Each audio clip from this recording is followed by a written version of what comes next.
It's another beautiful day right here. Happy Sunday, everyone.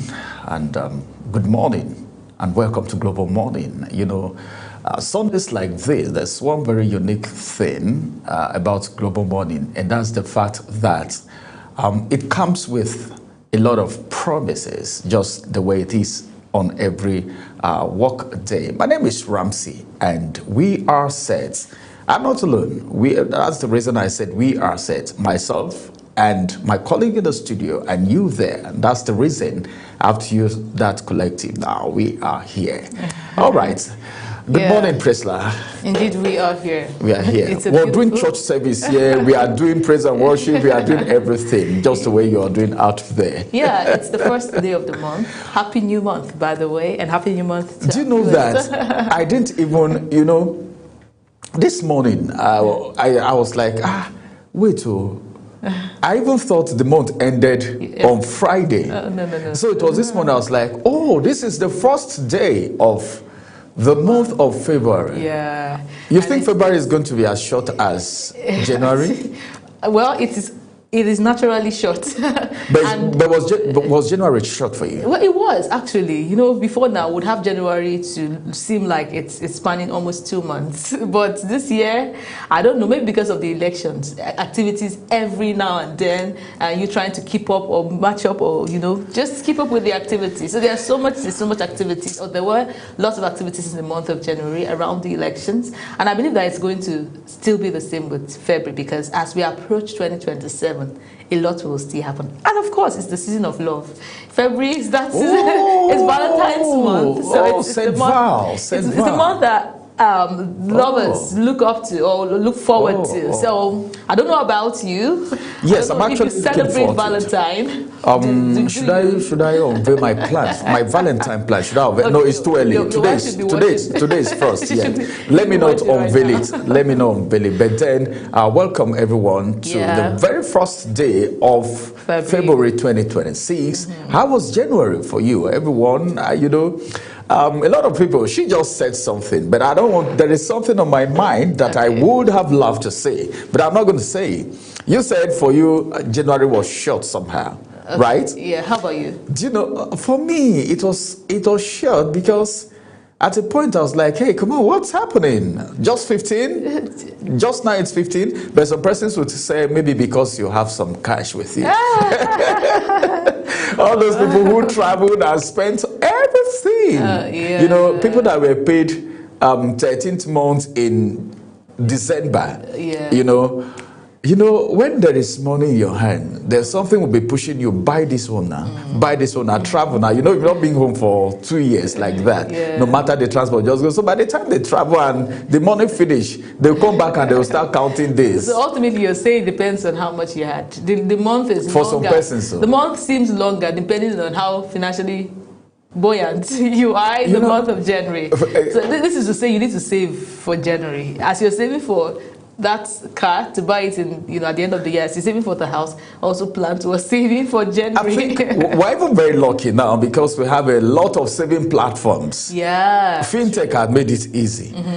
A lot of people don't want to go and put their money in the conventional bank now, especially now that this tax thing is just rushing like tap. I think the tax thing is everywhere, even with the fintech. Yeah, but with the fintechs are more considerate. The 7.5 is there. Okay. But then these other hidden charges. Imagine I saw an SMS with end of month, Kiniko, charges for SMS. And I've calculated it. You're charging me this much. And what you're charging me now? How many SMS have you sent to me? In fact, I'm even planning to go and disable it now. There are banks that, I think that's the way forward. I have my app. If I want to check my account balance, I go there. Exactly. If I want to do any transaction, I go there. So I don't need your SMS. Thank you. Imagine you're removing like 300 and something or 500 and something from every Nigerian that you sent unsolicited SMS. I'm telling you. You didn't but sometimes they would also say that they want to send you notifications. They want to keep you aware or abreast with the happenings in the banking environment. They should send it to my mail. They should send it to my mail. Okay. I think for email is free. Well, it should be. It should be. So they should send it to my mail and don't send me SMS telling me that what, and you're deducting that having a much. customer service week, you want to well, we're going to be having a program where you can win 10 million naira at the end of the month. If you on global television. No. I'm telling you that all those kind of all these are those kind are of solicited.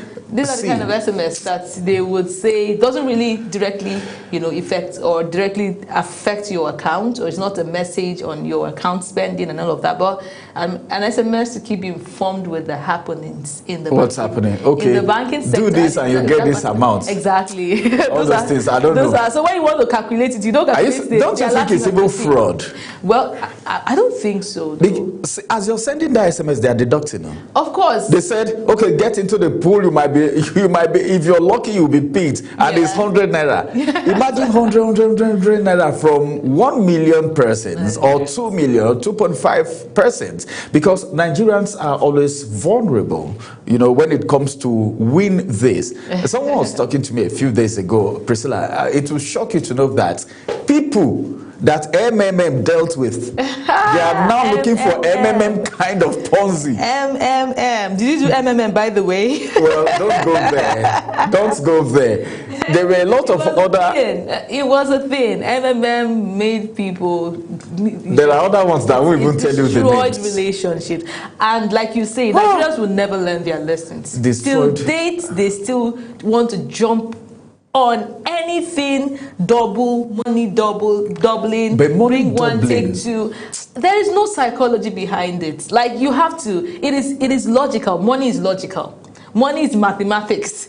You have to add one to get two. Where are you added the one from? You don't even know where the one is coming from. You don't ask questions. You're saying add one and get two. Nigerians are waiting for when 1 + 1 will be 11 instead of 2. 8 + 8, 88. 4 + 4, 44. It can never happen. So the area we realize that it is logical. The way you make money is the hard work you put in. Whatever it is, you have to invest to reap. So when someone comes to tell you, bring so I'm going to give you, so you have to ask, how would you get the money to give me? Sometimes there are means of getting this money. I don't know how to do it, but it has to make sense to you. Nigerians need to understand all of these money doubling schemes are all scam, and you keep falling victim. But I think you can a little bit attribute that to poverty mentality. Is it really? People want I think it's greed. There are Nigerians people that have enough and they cannot they're not content. Yes, it's about contentment. I think it's greed. Let me tell you something. You know why I accept to the fact that it's greed?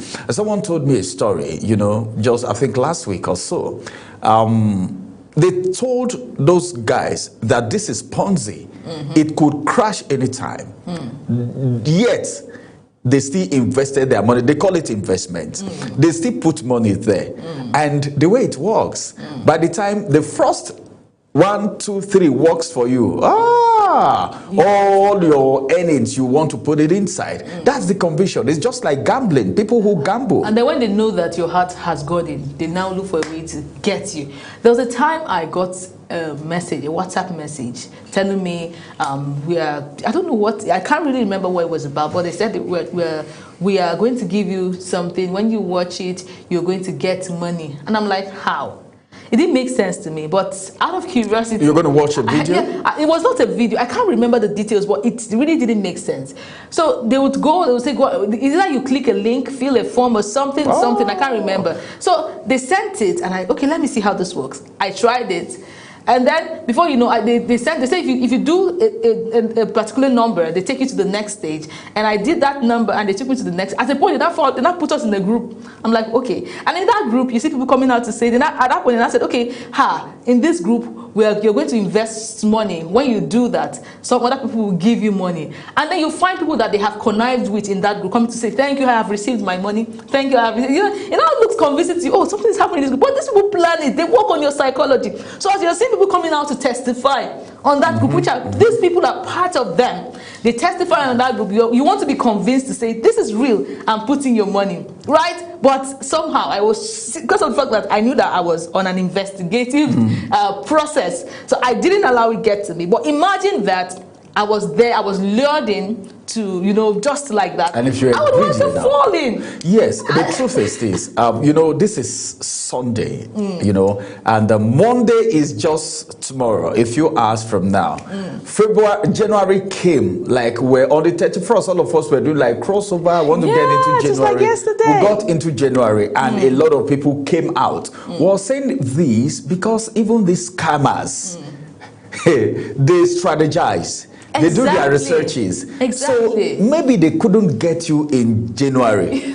My boss will tell you. There was one day she gave me her phone, say, please respond to them. Because a lot of people are becoming wiser now. When you say, I'm part of this group, this, we are having a meeting by so time. And sometimes they even send you a phishing link. Exactly. By the time you click on that link, you are falling victim already. They are hacking into your system. So while you said you clicked on that link and it took you somewhere else, I was even scared for you. I thought you were going to say your account was hacked. No, it wasn't. These are some of the gimmicks, right? So at least I'm a little bit, cyber security conscious to an extent. Because they required my mail, so I just created a new mail. You understand? Okay, from what I did. I really wanted to see what they were doing. Like I was on an agenda to try to, you know, understand. Okay, so you were conscious. I was conscious. You were conscious. But I know that anyone that is not conscious, or you're not, if you're not in that point or in that place trying to investigate,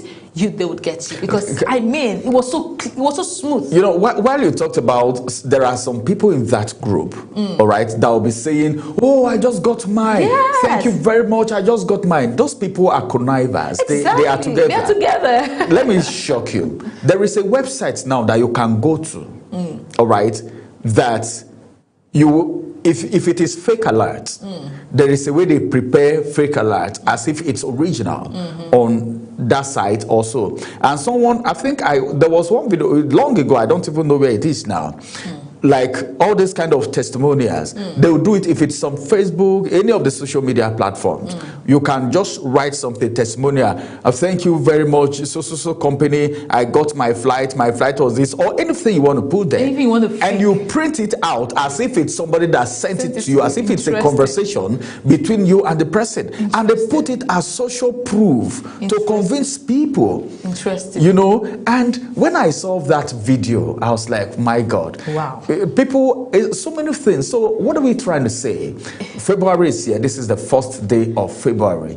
Please be careful. Be careful. The mistakes you made in January, in December last year, you shouldn't fall victim the second time. Once beaten, but twice beaten, twice shy. Once beaten, twice shy. Yes. You know, when you fall, you just need to watch, what did I hit my leg? What brought me down? So that you don't pass that route anymore. Very important. Nigerians, we are creative. We are very creative. Very we must creative. do it the right way. Very creative lead people. us to the conversation I'm having today. We're talking about the creativity space. You know, we have talented Nigerians, but sometimes we don't know how to put our talents to positive use. And we're talking about that in the conversation today. Yes, talking about creativity. Man, it means everything we'll be talking about today is going to be creativity. See, I always, when I hear people say Nigerian youths are this and that, there's a way it pinches me. Don't generalize. I know that there are some Nigerian youths that are lazy in quotes, but we have very serious, hardworking Nigerians. All right. Even today, we're going to speak with someone who is very creative, who is creating an industry for himself instead of sitting down. You understand? Contributing to the economy of the nation. Positively. We all have potentials. We all have talents. One thing is, I tell people all the time, drop pride. Age is just a number. If a younger one know what you don't know, because this is an internet world. Yes. One of my colleagues was talking with me, all right, was it on Friday or so, and she was telling me of how creative the daughter is. You know, while you were talking about watch this video and they'll pay you so dollars, so pounds, it's real, because there are some industries, some companies that do review. All right, for movies and all of that, researches and all of that, you do surveys and all of that. And she was telling me how the little daughter in the university, anyway, not so little, does survey. I was making money. and had introduced her younger ones to it and all of that. And I was telling her, please get her a router that will make her internet to be stable. With that, if she expands in age, she can help herself in school. So internet has come with a lot of opportunities. Yes, so if you have your talent, you can even go on YouTube to brush up your skills. Learn one or two. Okay, you know how to do this. If you're not even learning and updating yourself, very soon you'll get outdated. What was I trying to say? I was trying to talk about age, right? Yes.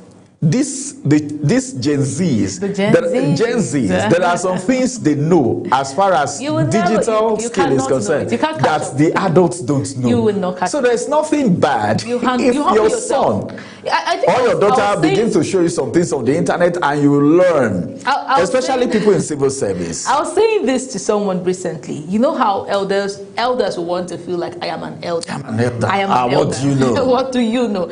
You need to every generation everybody knows more than someone. I mean, every generation, no matter how old you are, you cannot know more than the generation, because that generation comes with everything in it. It comes with its own kind of technology. It comes with its own kind of knowledge. It comes with its own innovation. You cannot compare a 60-year-old to a 10-year-old in the space of technology. Except that 60-year-old is someone that is in that industry, right? And even if you are in that industry, it takes knowledge, conscious knowledge, it takes intentional knowledge. Someone of 10 years old might not do the kind of knowledge you need to do, because this is what came in their time. It is natural. They call them the computer age. When you were 60 or when you were 10 years, you couldn't carry a laptop, or you couldn't carry a phone, right? But these children are born into this thing, so they don't even need to study about it. Do you understand? You need to study. They don't need to study, because these things came with them. If you're patient and disciplined enough, that's the only time you can even study now. But no matter how, they don't need to go and say they are trying to read for these things, because it came with their age, it came with in their time. So they just live with it, grow with it. They pick up a phone and somehow a 2-year-old picks up where he knows where to go to. He has never been taught how to go here. Did I show my daughter how to unlock my phone?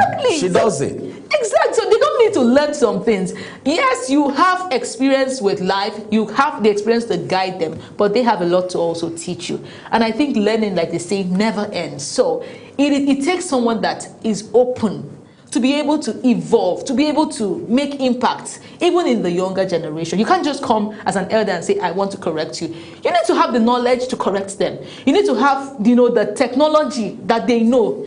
You need to speak their language to be able to say, I want to correct you. Else, they can't even understand you. Yes.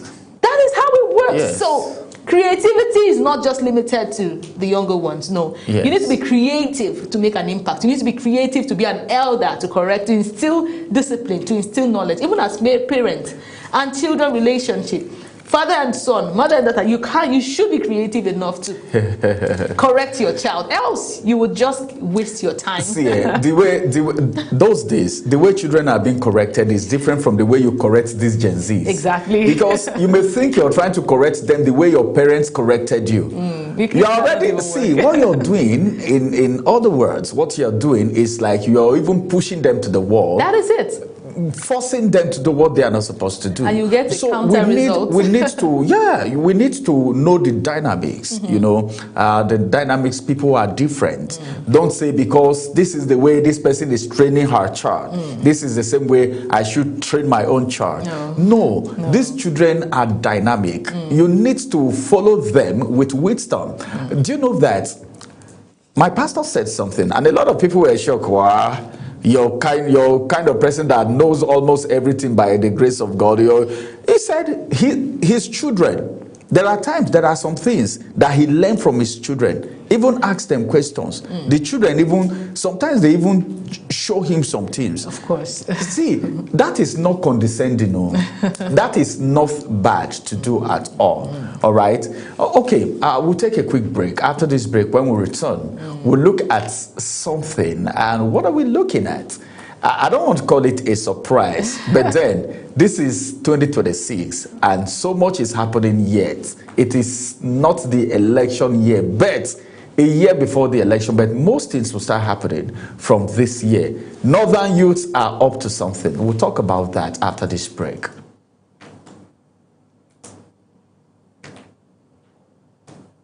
Wake up with Global Morning, your daily guide to what's happening and making the rounds. We delve into headlines, newspaper reviews, spot-on analysis, policies, current events, real talk, real issues that affect us all. From the latest trends to the debate, every topic, every angle, Global Morning is where it all starts.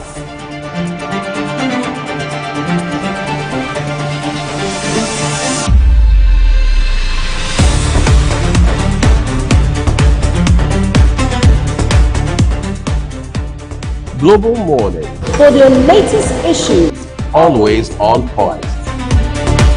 Watch Global Morning Monday to Friday at 7 a.m. Saturday and Sunday at 8 a.m. on Global Television.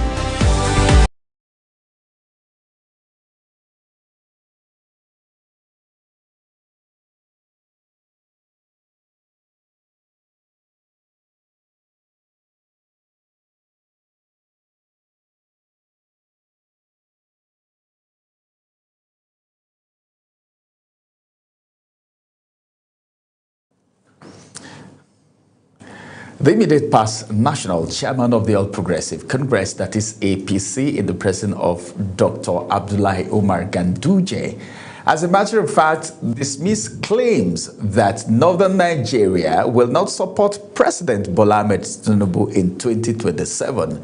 And that's not all.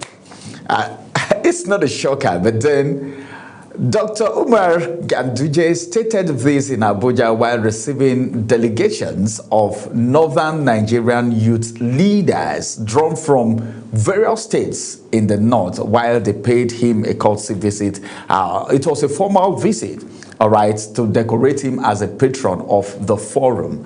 Then there was also something that happened.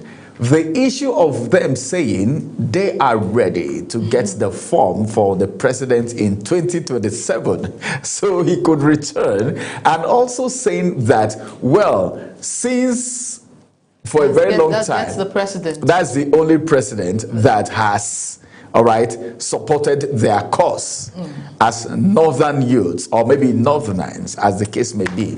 You know, so it's not common, you know, because a lot of people, before now, we had people say, well, if this happened, the northerners are complaining of marginalization, maybe more positions going to the west and the southeast and whatever. But then I think this move is a change to the whole narrative. Well, I think it's democracy. Everybody has a right to say, this is what I want, who I want. This is the forum speaking. I don't believe they're speaking for every person in the north, but they're speaking under the forum, right? Everybody, as much as they are saying, this is what we want, everybody still has a choice at the end of the day. You get. So if this is their choice, I mean, it is their choice, but we shouldn't, you know, tie it. When we go out there, we see somebody from North say, oh, this is what you think. No. Do you understand? Yes. People still have their individual choices. That's what I'm saying. Yeah, that's why. The forum has, I don't know who are the members of this forum, but as a forum, as a body, this is their choice. It doesn't translate to every citizen in the north, right? This is the choice of the forum. So if they say we want the president back, they have the right to say so. They know why they want him back. If you have a president as your brother, or someone that has positively impacted you, you know, personally, I mean, you would want him to come back over and over again. Let's leave, you know, sentiment. Sentiment is part of the human nature. We cannot do without sentiment. Yeah, I know it's politics, but then I don't think, I'm just thinking of the last time a thing like this happened, that we have a president from the West and northern youths, Youth Forum, all right, is coming out to say, well, we'll go get him a ticket. Let him return in 2027. And some people will be saying, well, whether you get him a ticket or not, is he not going to return? That's what some people will say. But it's good. It's a good in the right direction. And this have a way of getting into the heart of some persons. Especially this is youth. We're talking about youth. These are youth, yes. right? And youths are said to be the life wire of every nation. True. If the youth, if they really meant it, if they really meant what they say, and they are ready to work with the president, then it's going to go a long way. More so that they are even bringing the former APC chairman into the whole scenario. Yes. You know, giving him that award now, making him their patron and all of that. It will go a long way, you know, because this is somebody that has a very wide knowledge of politics, yes, and northern politics in particular. True. So it's going to go a long way. And but let's not forget that they know things that we don't know. You get so much. Their knowledge. They're operating from a phase on a play or from a place that we do not know, because based on experience, based on maybe personal kind of relationship, one way or the other. I mean, they have the right again, I say. Yes, they have the right to do so. But then, talking about politics, so many things are happening because the Nadi case, the Labour Party issue. Yes. Sometimes you think it's over. Then you begin to hear different things again. This faction will save their own, the other faction will save their own. But it's so amazing that the Independent National Electoral Commission has recognized the Nadi Usman, all right? Of course. I thought we earlier said that it was Dati. There's a point they brought out Dati, right? Dati, Baba Dati. Yes, as the leader of the party. See, in Labour Party right now, so much happening. Some persons will tell you whatever they want to do, they should do. They also brought out Alex Oti. Alex, see. Alex Oti. So those are strong members of. All of this just goes to say how, you know, Nigeria, the mission or the unity of Nigeria. This is, you know, it's playing here, or it's being downplayed here, because the political parties somehow they reflect what really happens in the country, right? Sure. If we have all this crisis happening left, right, center, among people that say we want to move the nation forward, we want to be represented, we want to represent a political, you know, sector in this country, we want to be an agent of change, and these are the people always having issues. There is no political party in Nigeria that is on the opposition. Most times you find out that there is no much conflict when you are the ruling party. But when you are being defeated and now become an opposition, you find these issues every time, now and again. And it's really disturbing. You don't have to be in power to push for progress. You don't have to be in power to push for unity. You don't have to be in power to push for development. No, not everybody will be in power at the same time. When it's not your turn, at the back end, you contribute your own quota to moving the nation forward. In your mind, politicians believe that? That is how it should be. That is how it should be, but is that how it is? That's the question. That's the problem. That's what I'm saying. This is the problem. You're not in the ruling party, it becomes chaos in your party. You're not the president. The president is not from your party scatters. Like, how do you even want to emerge? Ruling party. Who would ever thought that the People's Democratic Party will be what it is today? Exactly. This is a political party that was in power for 16 years or thereabouts, you know, and they are having this. That's Same because people, they have been overthrown. the same people that want to lead the nation, they want to move Nigeria forward as a country, but they can't move their parties forward. When you're not, So I don't know. When you're not in charge, It's the a party problem. goes. It's a problem. It's either you are in power or or you're in crisis. you are in crisis, you are in disarray. Yeah, you know, It's sad. I think these are some of the things, because a lot of people now don't even believe in political party anymore. I'm not even surprised that the exodus of governors into the All Progressive Congress, I'm not surprised, because that's what happens at this part of the world. Where it's happening is where a lot of people rush to.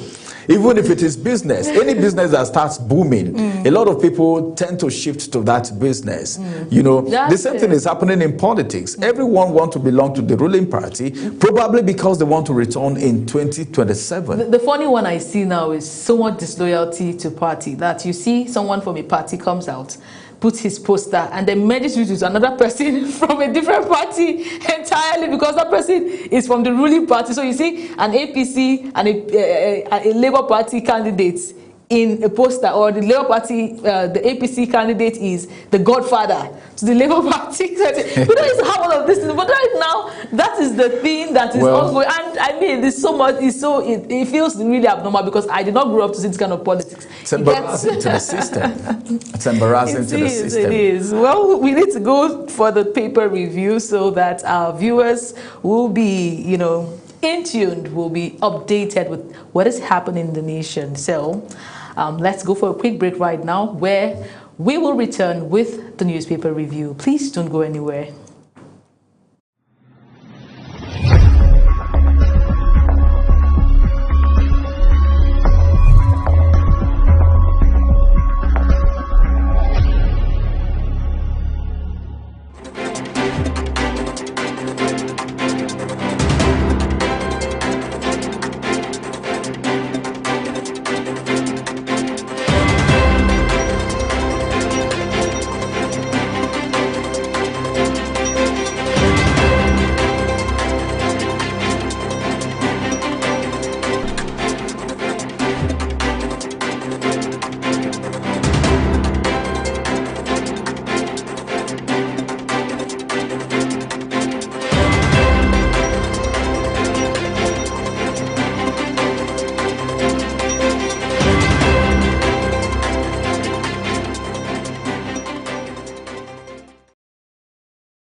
Let's begin with the Vanguard newspaper and see the headlines that we have on the Vanguard newspaper this morning.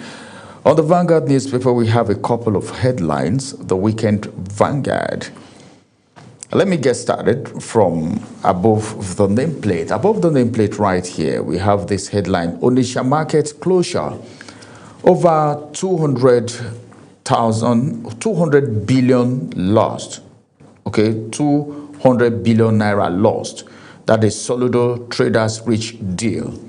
And then one writes that story, and the writer says, market reopens tomorrow.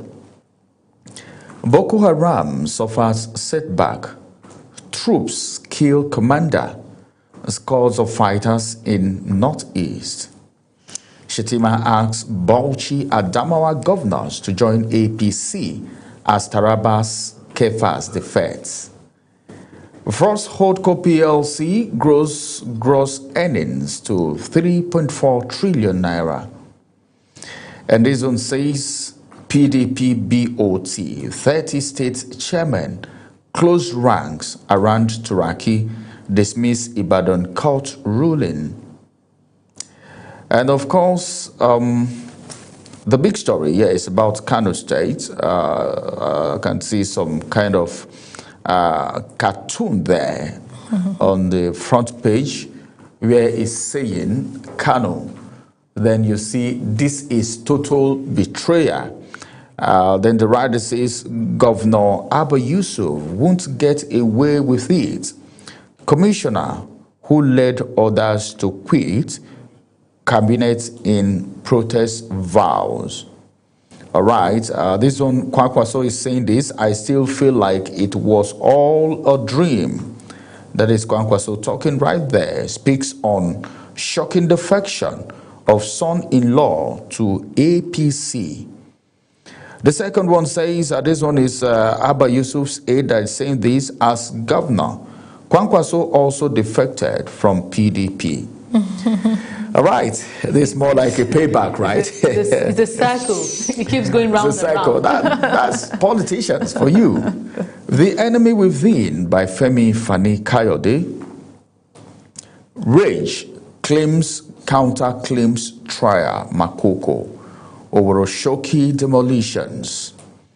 I would rather build industries than build mega churches, Prophet Sam Ojo. Well, nobody is stopping you. Nobody is holding you. Whatever you want to do, it's your money. You go ahead and do it. It's your money. At least you are supposed to contribute to the economy of the nation, national development. So what have you been waiting for, Prophet? Then this one says, The Enemy Within by Femi Fani Kayode.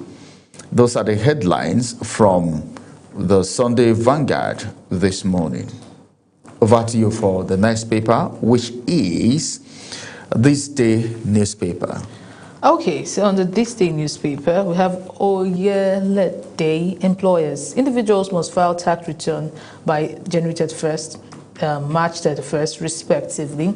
There is a rider there that says, power of substitution in tax law not new. The whole tax law thing. Nigerians are still wondering how would they get their money, especially for the personal income tax, that you don't have to go to the FIRS to submit whatever it is. But let's see how all of this unfolds. We'll go to the next story. ADC, delay in passage of electoral bill 2025 will undermine credibility of elections. That detail is on page 6. The next year's election is not going to be business as usual because Nigerians are more aware, political parties are more aware, and the interesting part of it is that the defections, that has key stakeholders, political stakeholders in different parties will keep their eyes on the ballot. It will not be business as usual. But let's see how all of that will play out as we approach 2027. The next story here is IMF ranks Nigeria among 10 top contributors to global GDP growth. That's a good one there. Ndubisi Francis and James Emejo in Abuja. Okay, we go to the star story. Tinubu receives Taraba Governor Kefas into APC. Says governors are party leaders, just like we have Fubara as the party leader of River State. But should that be automatic? What do you think? No, even, automatically becoming a party leader? That's what it means. That's what the Constitution says. Oh, really? As soon as you are a governor in a state, you are the party of you are the leader of your party. So someone just defects. It's a different thing when you win as the governor in If you defect into the party and the party accepts you, yes, you automatically become the leader of that party, irrespective of who was on ground. And that doesn't remove the place of party leaders, state party leaders that you need to work with. Okay, so you are automatically the head of the state. The head of the state, the party in that state. You are the leader. Well, if you ask me, I think there's a lot that would come out of all of this, honestly, because someone that comes with a different perspective that has not been with you for a long while, all of a sudden comes and starts dictating how it should go. I mean, you know how humans can be, but let's go to the next story. Governor Yusuf debunks alleged plan to dethrone Emir Sanusi, says defection will not change status quo. I think I saw that making rounds this morning, that Emir Sanusi remains the Emir of Kano State. Well, those are your headlines for the This Day newspaper. We'll take it now to the Nation newspaper as Ramsey takes us through it. All right, welcome to the Nation's newspaper. These are the headlines for you this morning. PDP factions dig in as court nullifies Ibadan Convention. Well, what court cannot do, I don't know. Some riders to that story, 2 riders, as I can see here. Nullifies. This is a big one. Nullifies. Ibadan Convention was nullified. Nigeria is a very interesting place. I tell you. Someone says Nigeria should be on Netflix. When you feel bored, you just go and tune in. Just go and tune in. I just be watching. Nigeria, channel Nigeria, and I'm sure you're going to have a field day. I think we have most of those things in our movies. You know, some of our movies portray most of the things happening in Nigeria. I don't think in families, in more society. Ones. No, that of politics. You need to be careful so that you don't become an Idris of our time. All right, some riders, 2 riders to that story, actually. We remain in charge of party. Turaki faction boasts its victory for democracy. Wike Anyanwu wing. All right, the fight continues. All right, sit at home solution. Soludo's solution face test on Monday? Would the people remain at home or they will come out? Let's see how this plays out for the people, my people in the East. All right. Trader says we will resume Monday trading if security is guaranteed. A lot of people have lost their life because of trying to disobey the order. But then if they said if security is there, why not? That's it. You can't tell people to disobey an order and you're protecting. I think the governor has so much to do apart from just saying it. Yeah, that's it. And the traders are also attesting to that fact. The second rider says educators, business people, relieve ordeal, floating order. Alleged cyber stalking. Actress Angela Okorie gets 5 million naira bail. You know, I always wonder where this bail money goes to. Do they really pay this bill? They pay. Interesting. If you don't, that is just the amount. There have to be shorties, you know, people you tell of them, some okay, calibers. I'm going to pay 1 million and I'll make it up because I don't think they split it. They don't split it. I don't think they actually pay the bill. If it must be billed. And you know the whole Angela drama has been ongoing for a while between her and actress Mercy Johnson. It's well. But I don't even know where all this strife comes from. I don't know the need, the necessity for all this strife. You know, it's part of the industry. It's part of what makes the industry boom. And I think the movie industry are part of the people that came up with bloggers. I'm just saying, you know, sometimes you have so much rivalry in that space, and there's so much, as they say, I think there's so much toxicity in that space. So yeah, sure. What do you expect? You're intimidating me. I'm shining. You know, any place that has someone on the stage, anything that has to do with a stage, comes with all of this bass booze, as they call it.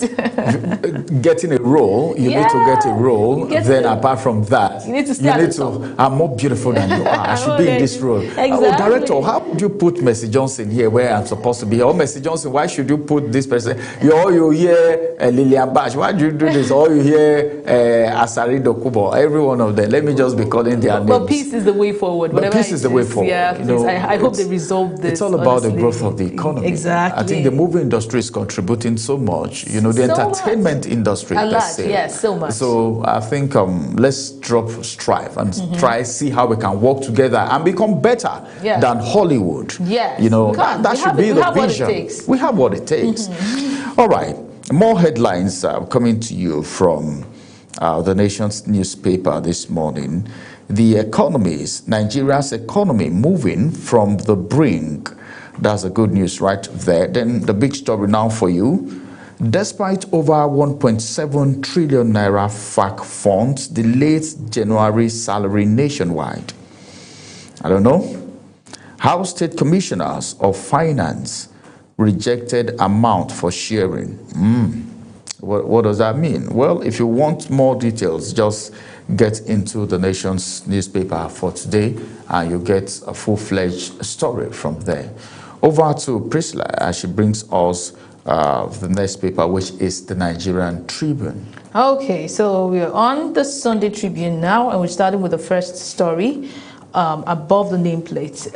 Hoodlums invade defection venue in Lagos, attacks Labour Party ADC members. Labour tussle, that's a rider. Abure keeps mom as Nenadi Usman's camp celebrates INEC affirmation. Okay, we're still waiting to see how all of this unfolds because I don't think it's ending anytime soon. PDP crisis, state chairman back to Raki. Ibadan convention stands. They insist. Okay, Sunday APC leadership structure. Defecting governors remain leaders in their states. Tinubu clarifies, okay? And the rider to that, as Shetima, Yelwat, others welcome Taraba governor to party. Next story, call for INEC chair sack. Middle Belt Ethnic Nationality Group tackles Sharia Council. Tell Tinubu not to treat issue lightly. You'll find that detail on page 5. Police bust transnational human trafficking ring in Ondo. Rescue 14 victims. That detail is on page 25. Sleeping late can trigger heart disease later in life. Scientists warn youths. Nigerian youths. I hope you heard that. You find that detail on page 20. And finally, we have on the Electoral Act, Senate plotting to delay passage of amendment bill. And that is coming from the ADC. Politics, how delay non-passage of Electoral Bill 2025 could harm elections.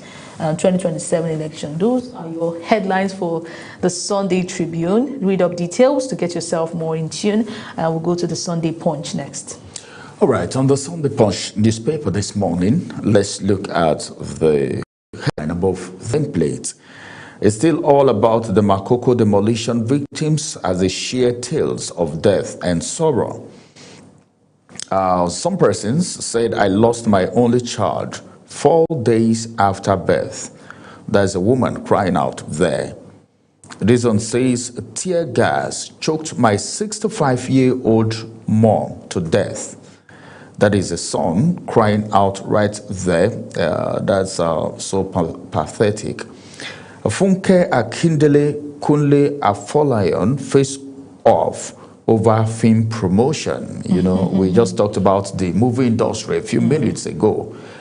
Just one thing to the other, from one thing to the other. Well, let's see how all of this is going to end. 2027, more stories now from the Punch newspaper. That's the Saturday Punch. 2027 is the kicker right here. Obi ticket doubts stall Kwankwaso's move to ADC. Obi ticket doubts stall Kwankwaso's movement to ADC. All right, does he want to run with Peter Obi? I don't know how that combination is going to be for the African Democratic Congress. You can find the details on page 3 of the Punch newspaper. 3,500 farmers to quit rice cultivation over 93 billion naira losses. That's so uncalled for. What's happening? What's responsible for these losses? I think the government needs to look into all of these if we must tackle the food insecurity in the country. A federal might wheel tail in 2027, or your PDP chairman, Ogungbero, is the one saying that.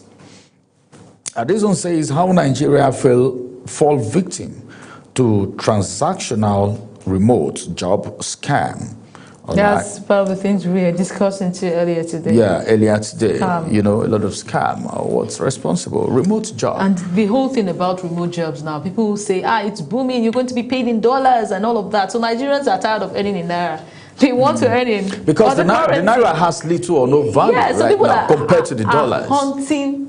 And there's something about what this influencer does, or influencers, when they feel like I have gotten it or I've made it, people want to listen to whatever it is they say. So sometimes you find out, you know, scam, deepfakes, videos, circulating the internet and advertising these things. I think we need to be careful. When someone is coming out to tell you, I do remote jobs and I make like 1 million a month, 2 million a month. Then at the end of the day, you go down and they will ask you to click a link to get into a group. And then in the group, they are asking you to pay 30,000, 20,000. What will that do compared to the 2 million, 1 million they are receiving? All right, give it for free. I know they said some Nigerians don't value free things, but there's a way you can do it. All right, do it. I will help you get your first remote job, but this is my commission. At the end of it, let's enter a contract. That's more beautiful than you saying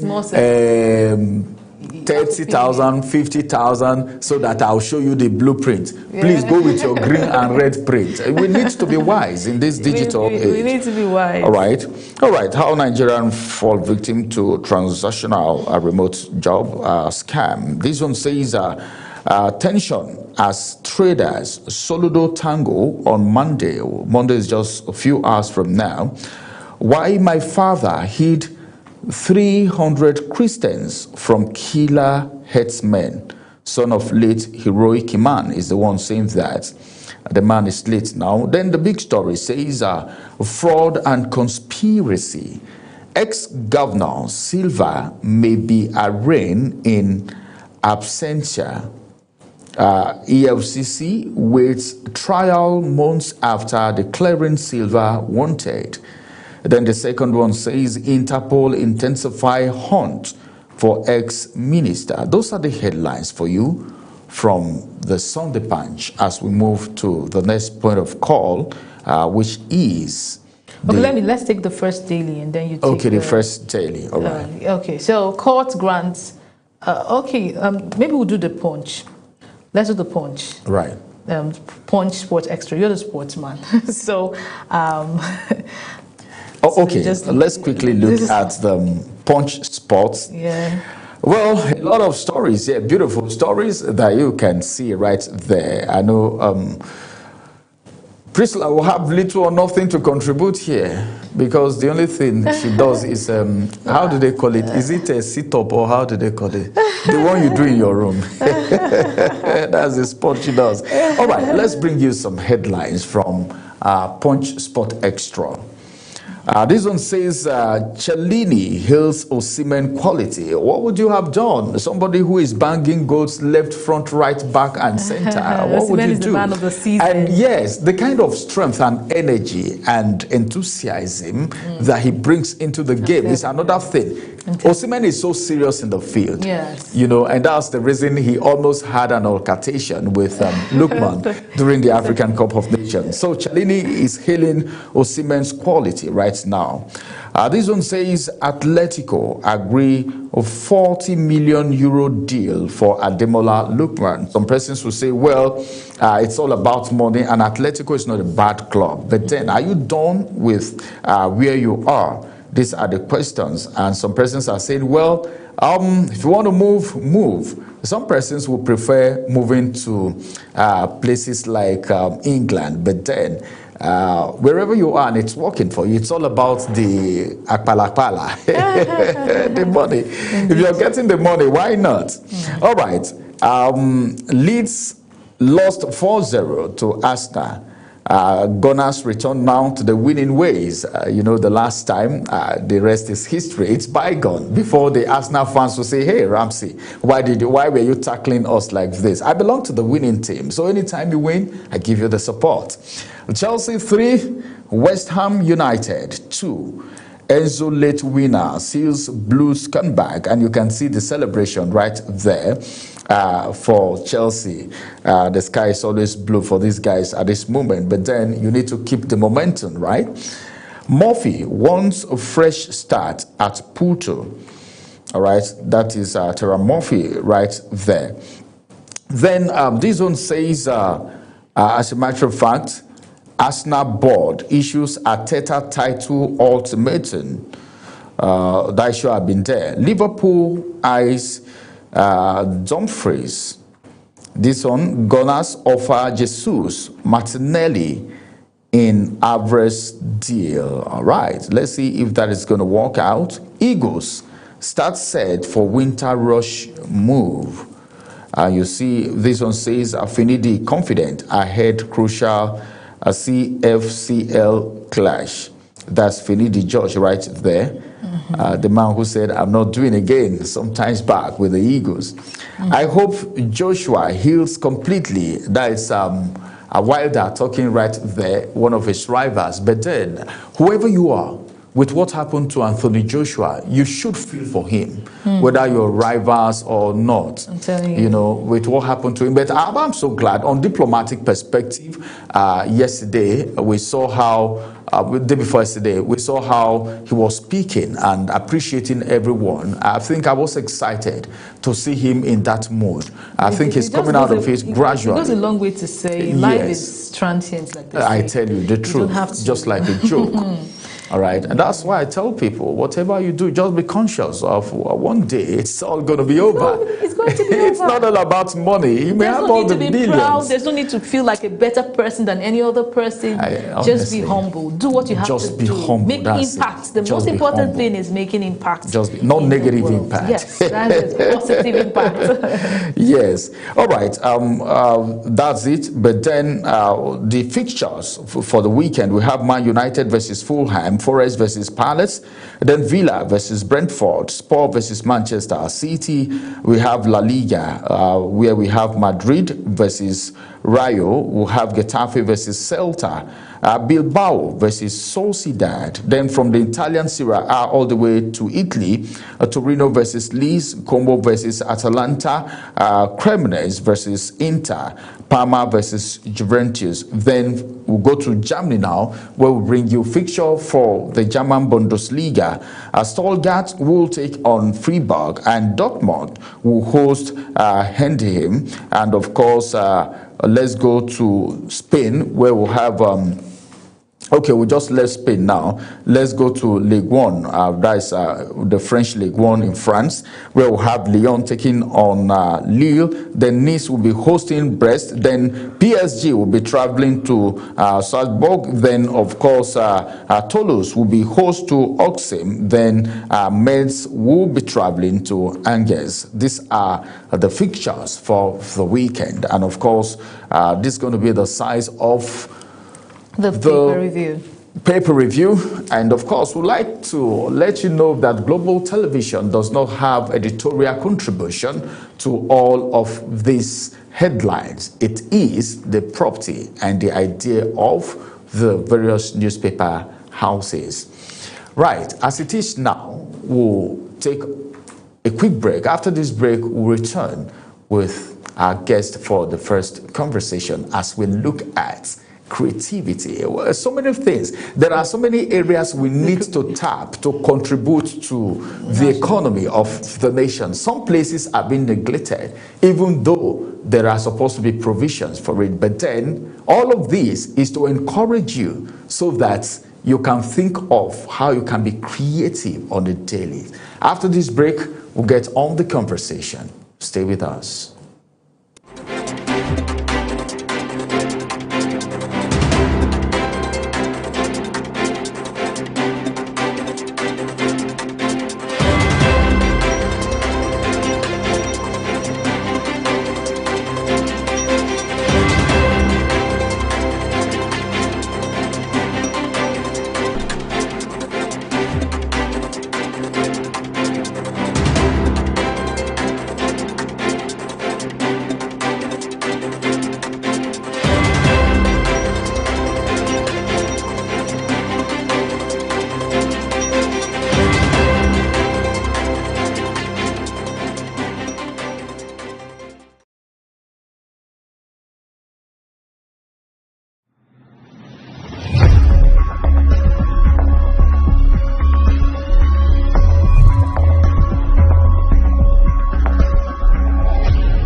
Wake up with Global Morning, your daily guide to what's happening and making the rounds.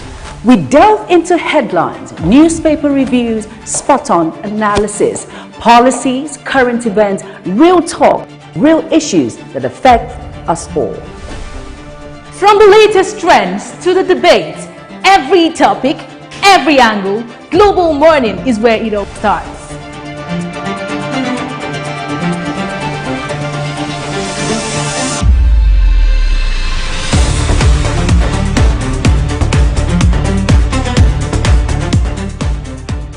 Global Morning, For the latest issues, always on point. Watch Global Morning Monday to Friday at 7 a.m. Saturday and Sunday at 8 a.m.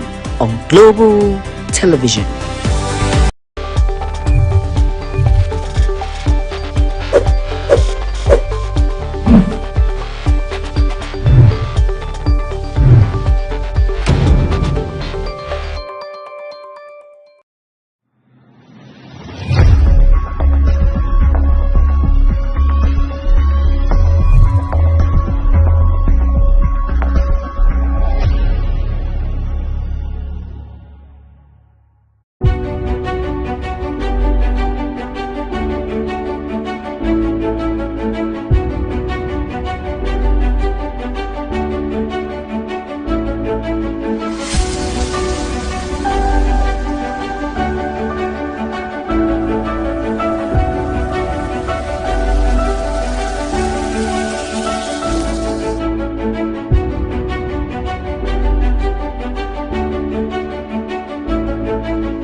Welcome back and welcome to the first conversation for today. On this conversation, we're going to be speaking directly to creators, to dreamers, innovators, young Nigerians with ideas, but unsure how to turn their ideas into real income.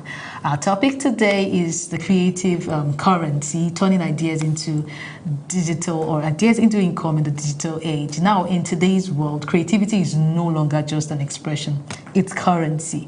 Yes, and that is from content creation and design to film, to music, to writing, photography, fashion, digital storytelling, just name it. Every Nigerian youth, are sitting on ideas that can actually become livelihoods. And that is why we have a guest here. He's going to help us explore this aspect. He is a creative. He is a producer, music producer, audio engineer, and someone that has built a career from the ground up, turning creativity into a sustainable business through skill, consistency, and resilience. His work spans across Nigeria and internationally with clients and collaborators reaching from Europe to North America. Now, based in Abuja, he joins us to share his insight on creative currency and how ideas can become income in the digital age. Kingsley, are you there? Welcome to the conversation. Thank you for having me. Are you there, please? Mr. Kingsley Obasi Okwakaji. Welcome to the conversation. Thank you very much for having me. Okay. I hope you're doing well too. I'm doing great, thank you. So, for viewers who may not know yet, can you tell us what you do and how your journey has been in the creative space? Thank you very much for the question. Like I introduced, I'm Kingsley. I'm a music producer. I'm a sound engineer. I am a media entrepreneur. I was born and raised in Kaduna. Yes, Kaduna State of Nigeria. My journey started, I would say, from curiosity. I would say it started from necessity.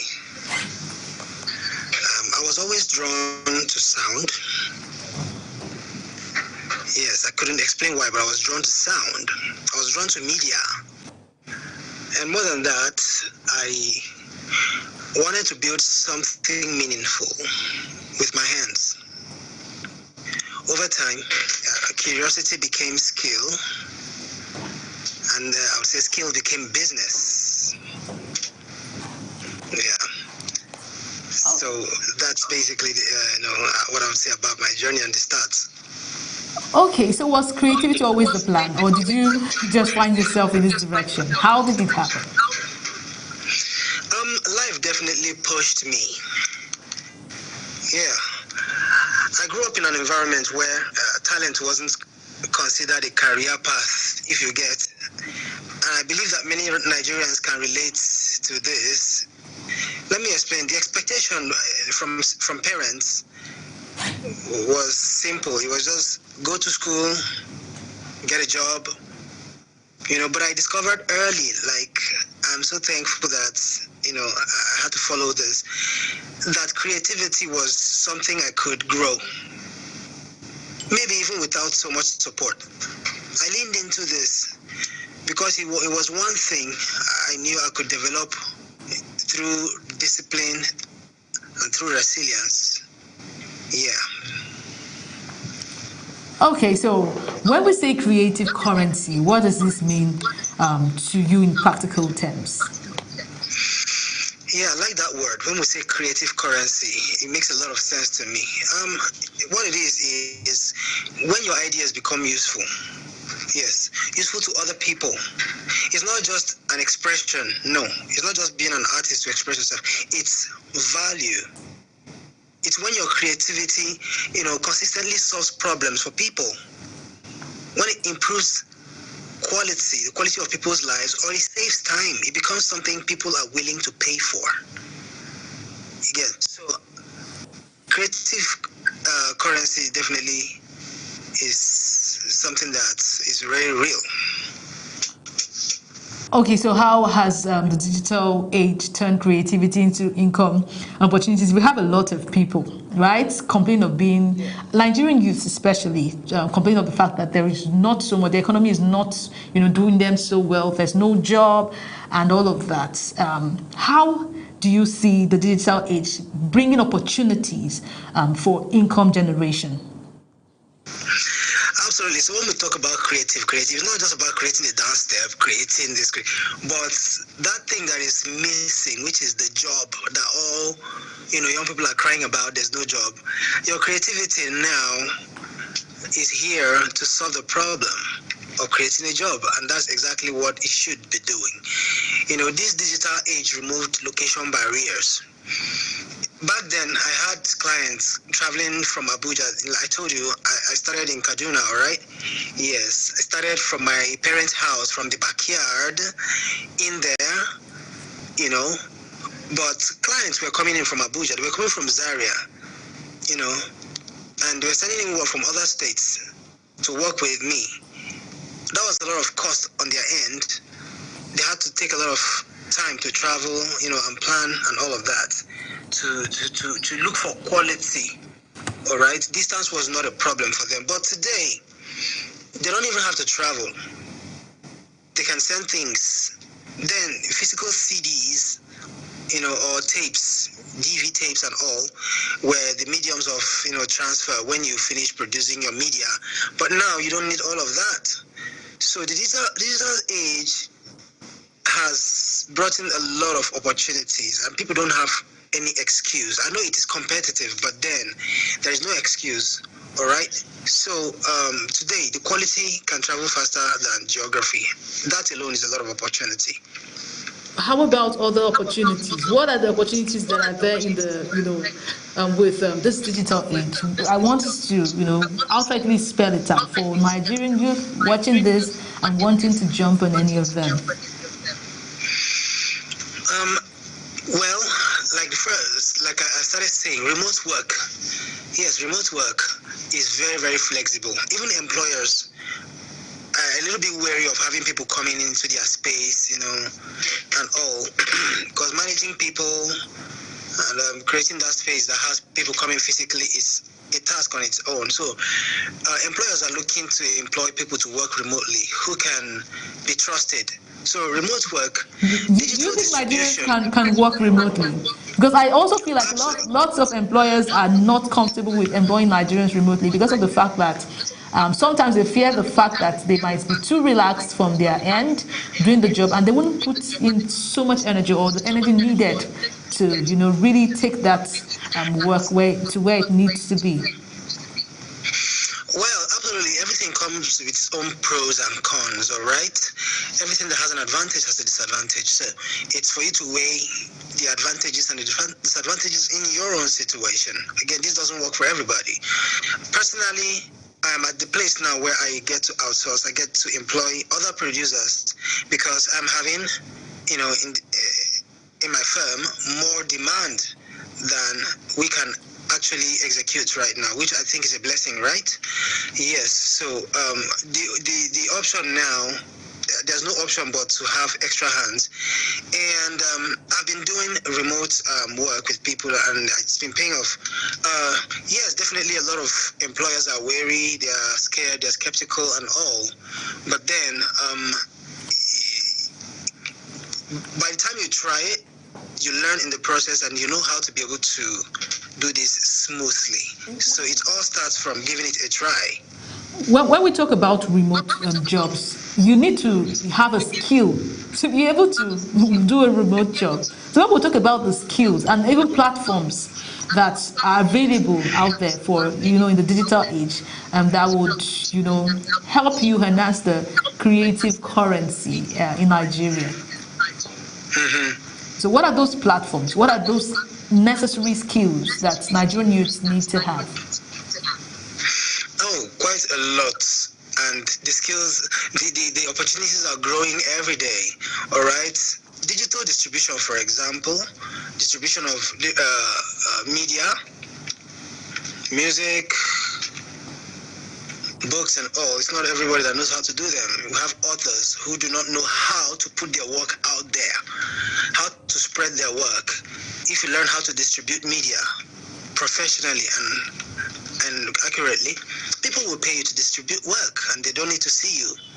All right? Personal branding.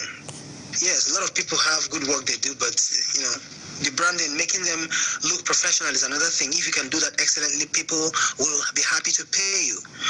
Online learning, all right? Are you able to deploy an LMS? Are you able to design online learning platforms and, stuff like that?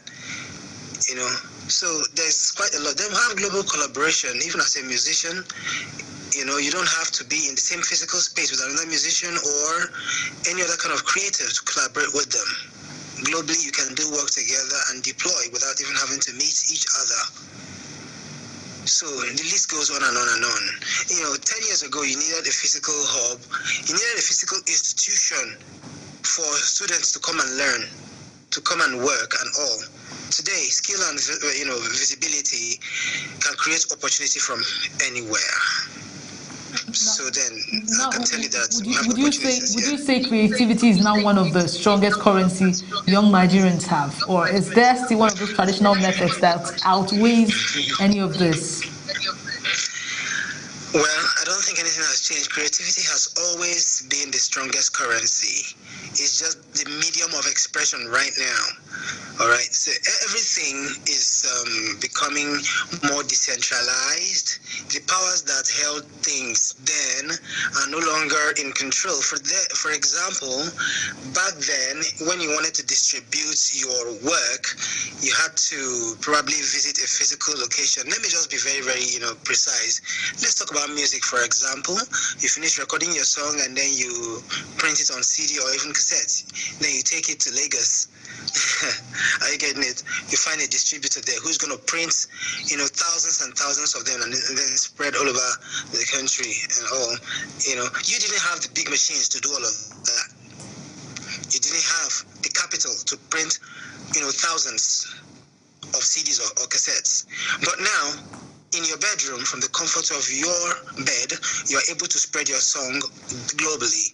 You understand? So that's just the medium and the decentralization that has given more opportunities now. But, creativity has always ruled, if you ask me. Many young Nigerian people have ideas, but very few can turn them into income. And I know that it is a challenge. It is a real challenge. Now, what's the difference between an idea and an income-generating opportunity? Because you might have an idea, but it might not, translate into income. But what is the difference? Yeah, absolutely. Thank you for that question. There's a very big difference and an important one. An idea is a little bit funny when it comes. It's exciting when it is new. When an idea comes to you, of course, it's very important to act fast. But if you have the ability to, if it's something that is possible, allow the idea to sit for a few days and then come back to it and see if it still excites you. That initial excitement isn't what should just drive you into executing it, all right? But then what's the difference between an idea and an opportunity? While an idea excites, an income-generating opportunity serves others. Okay. I learned that early. Yes. I wasn't just recording for passion, no. I was building trust, I was building quality, I was building reliability. That's what people paid for. Today, any of those clients can get up and call on me, okay? And they know that I am here steady to respond. They know that I'm not going anywhere. They know that I am dedicated, I am consistent, I am sold out for this. So consistency beats idea anytime, So, every idea is an income-generating opportunity if mixed with all of the right things. But then I can't stop, finish answering this question without saying that an idea is not just about how fancy it sounds, but about solving a real problem. If you have an idea, ask your people, are there people hungry around me or within my reach for this solution that I'm bringing. If there are no hungry people who are ready to tear down your door to receive it, then I don't think, it's a very strong idea. Okay, so what steps can one take to turn creativity into something people are willing to pay for? Is it basically after being consistent? Consistency, does it automatically bring the income? Yeah, it does not automatically bring it, but it will. When it brings it, it will ground it. It will ground it. How do I mean it? I mean, it's kind of brings how would I put it now? A guarantee somehow. Well, the skills and the steps that are necessary to turn creativity into something that people are willing to pay for include skill mastery. That is the absolute number one. The mastery of your skills. I had to drill myself to the point where I said to myself, I shouldn't have a competition that would crumble me. I have to just be the best so that once any opportunity comes, I'm grabbing it. All right. So I go ahead, I read about gear that I've not touched, gear that I have not even seen. I go ahead and I read about it, I study about it, and the day it shows up in front of me, I operate it. So you stay prepared, be a master at what you do. Okay, like I said again, be consistent. I know a lot of talented people can do a lot of things. Okay, you can do this, you can do that. But if you try to dabble into so many things, just look at it as a beam of light that is scattered, all right? Ambient light. You shine a light and then you put a diffuser in front of it. It scatters the light and every point looks smooth but not very well, lit, not bright, okay?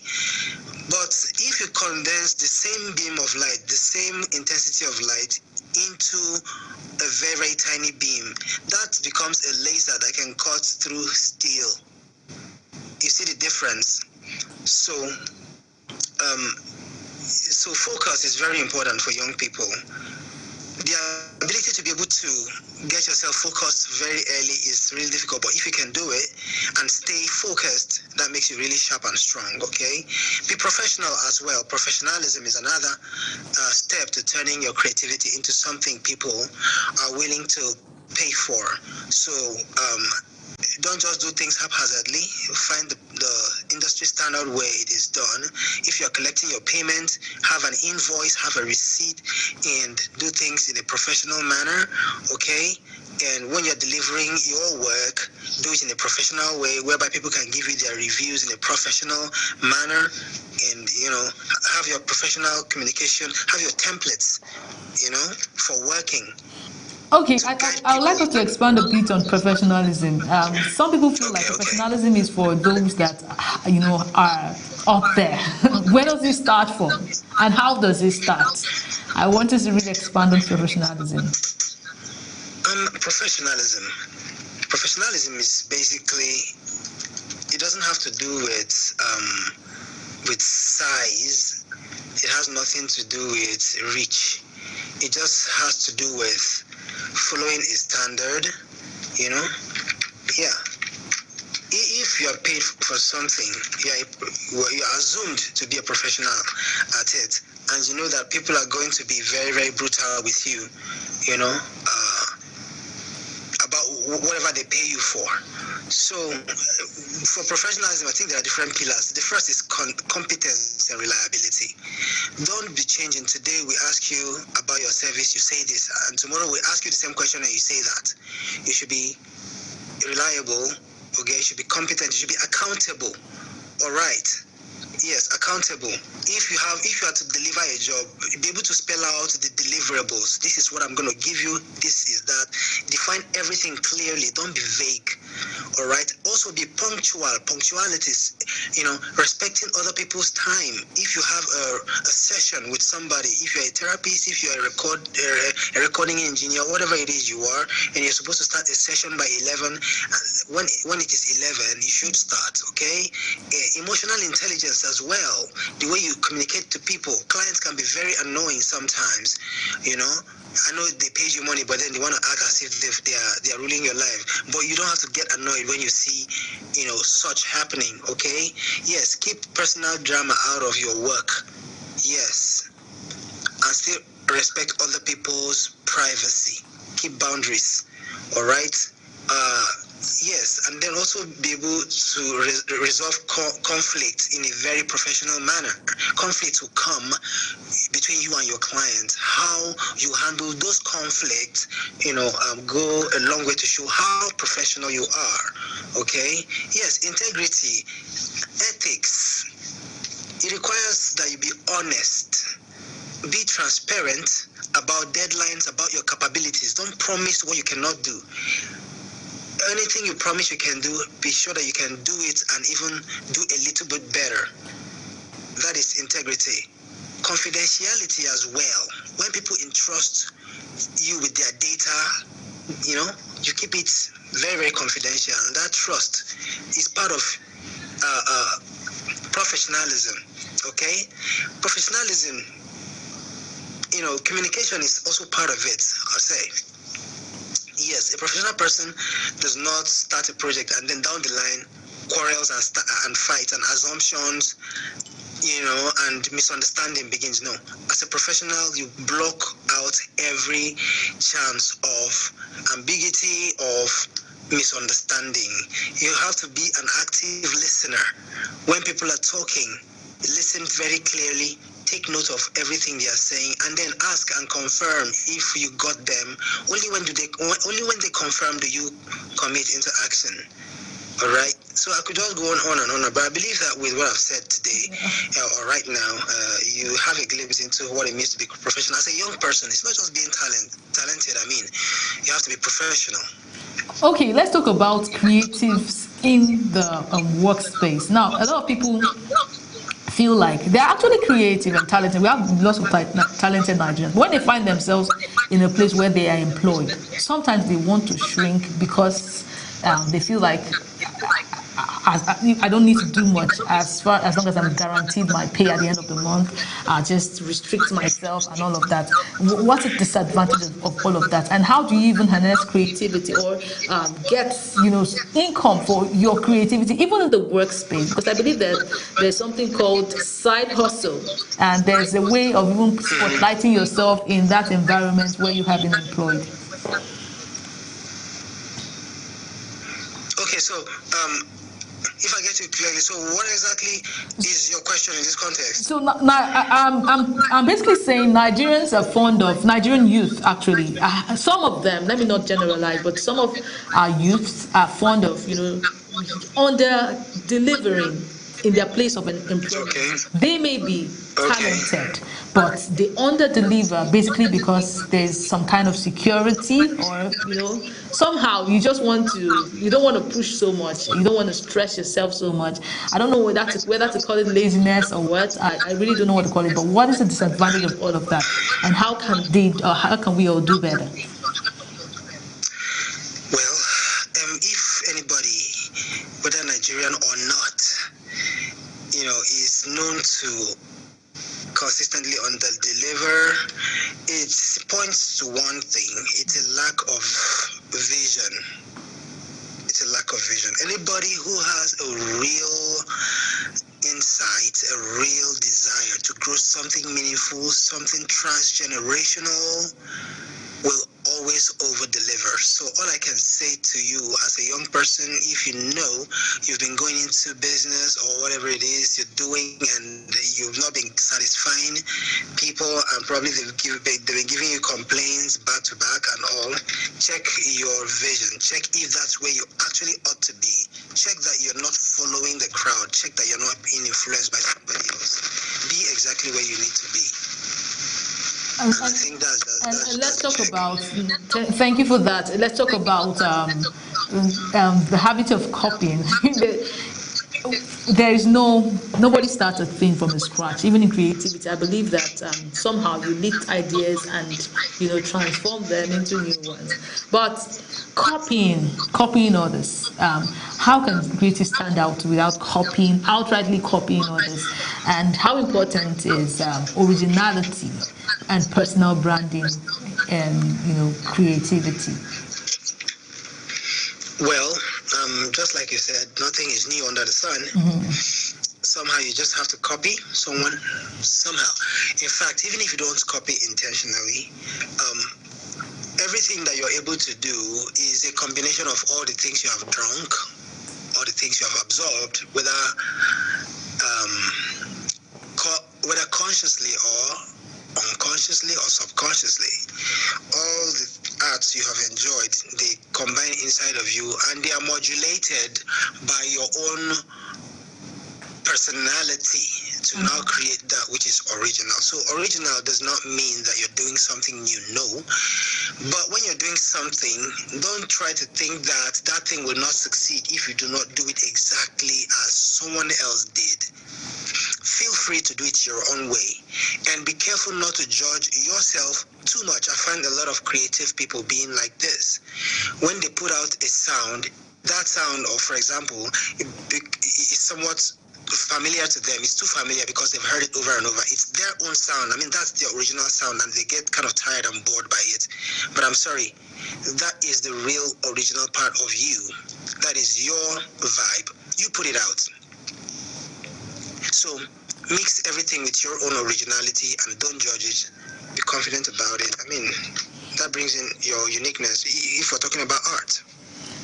Do you think the creative space is overcrowded? The creative space overcrowded. Yeah. Well, it depends on how you're approaching things. Let me give an example. In the music production space, for example, there is a segment that is much overcrowded. Like, if you're doing music as an artist, you put out your name there. We have thousands, hundreds of thousands. I don't know whether I can say millions, but let's say hundreds of thousands of artists globally. On Spotify alone, I don't even know. I don't have this number, but I know that it's very huge. Okay, and the chance of you coming to the top is very slim. In that sense, I would say it's overcrowded. But if you're somebody who makes sound, there are other avenues of being able to at least sustain yourself. If you're talking about income, for example, let's forget about the clout. Let's forget about the fame first. Sustainability, to sustain your craft. You don't have to be a superstar. You don't have to go viral to be able to sustain your craft. You have other avenues of earning money, such as sync licensing. If you can craft a very nice sound, people can use your sound as movie soundtracks. Okay, you see, so that one is not as crowded as being a musician whom everybody knows. Are you getting it? So that's just an example. So if you are in a space, find a niche. Try and niche down. Don't try to be everywhere. So if you niche down, get a niche that you're comfortable, that you're really, really comfortable with or in, then you can get away from a crowded area. I don't know if that helps. Okay. Do you think young creatives quit too quickly? And why do you think they do? Young people today, my answer is a bold yes. Yes, young people quit way too quickly. I really don't know why, but I know that it is during the hardest phases. Many quit during the hardest phase, when growth is happening quietly. I worked for years without visible applause, I must tell you, but momentum was building. At every point that a major light shone, I was able to take the stage. So that resilience needs to be there. A lot of young people are seeing a lot of fake things on the internet. They see people, rising from zero to hero in let me just exaggerate, let's say in seconds, you know, in a flash. Okay, I think that's a better word.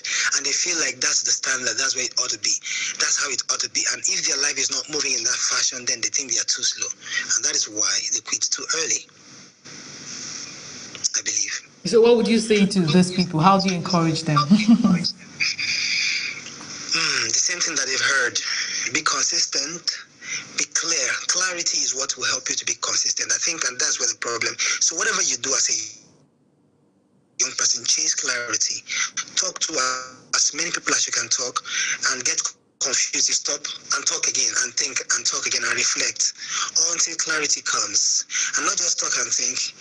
Try out your hands, you know, on so many things. If you are young, like you're very young, you know, keep trying out your hands. By doing that, you'll be able to know what your strengths are. But don't do this for too long. The earlier you can get clarity about, you know, whatever it is you want to do, the more you'll be able to be consistent, because then the energy and the momentum to pursue it is there. What are your thoughts about the word blowing that, you know, we use in today's age? Blow, when somebody goes from, you know, just goes into the limelight. What are your thoughts about it? It is real. It is real. It happens. We have seen it, and it will continue to happen. But nobody should ever build their life around an eventual, you know, event of going viral or blowing. That's something that you should desire, but it should not be a primary goal. Yes. So, I mean, it may happen and it may not happen. And if it doesn't happen, you should be fine all the same. Okay. And when you go viral and the limelight are on you and you're finally on stage, are you sure you have everything it takes to sustain it without failing, without crumbling, without crashing? Do you have enough backbone to sustain the attention? Or are you going to bore people in a few seconds? So the focus should be on being a real superstar even before the light shines. Every day, people around you should see you as someone. Listen, in your area, you should be a giant. In your little niche, hold everything together, so that when the cloud comes, it will just be a magnification, a scaling of it. I hope what I've said is clear. Yeah, it is. Thank you. So what skills should young Nigerians or Nigerian youth prioritize right now to remain relevant in the future? One deep monetizable skill would be, let's say, digital literacy. Yep, digital literacy. Know your way around the most important platforms, software today, and even a lot of minor software that a lot of people are not talking about. Digital literacy. Know your way around browsers, around popular software. Okay? Yes. Digital literacy, basically. And then communication is very important. Problem solving. The future rewards people who can adapt. Be adaptable, because things are changing fast. That's it. So you can't just get yourself locked in on one thing. Be somebody who is able to unlearn and then learn something new. Be a lifelong learner. That's it. So that's the greatest skill. And relearning skill. And some young people want fast money, and sometimes it leads to them cutting, corners, leading to shortcuts and all of that. What mindset should Nigerian youth adopt about money, success, and growth? Well, long-term thinking, building systems, not shortcuts. Yes, I know I've spoken just a few phrases, but these are serious things. Talking about building systems, shortcuts do not really work, but systems do. I wasn't chasing millions early, no. I wasn't building a client base for nothing. I was building it because I knew that that's what I needed. I was building a client base, you know, I was also building credibility. So that credibility is a very, very big currency. When people know what you can deliver, I mean, it is the biggest, one of the biggest currencies. At the end of the day, you're serving people, okay? You're not serving algorithms, because algorithms can be reprogrammed, they can change. But people will still remain people.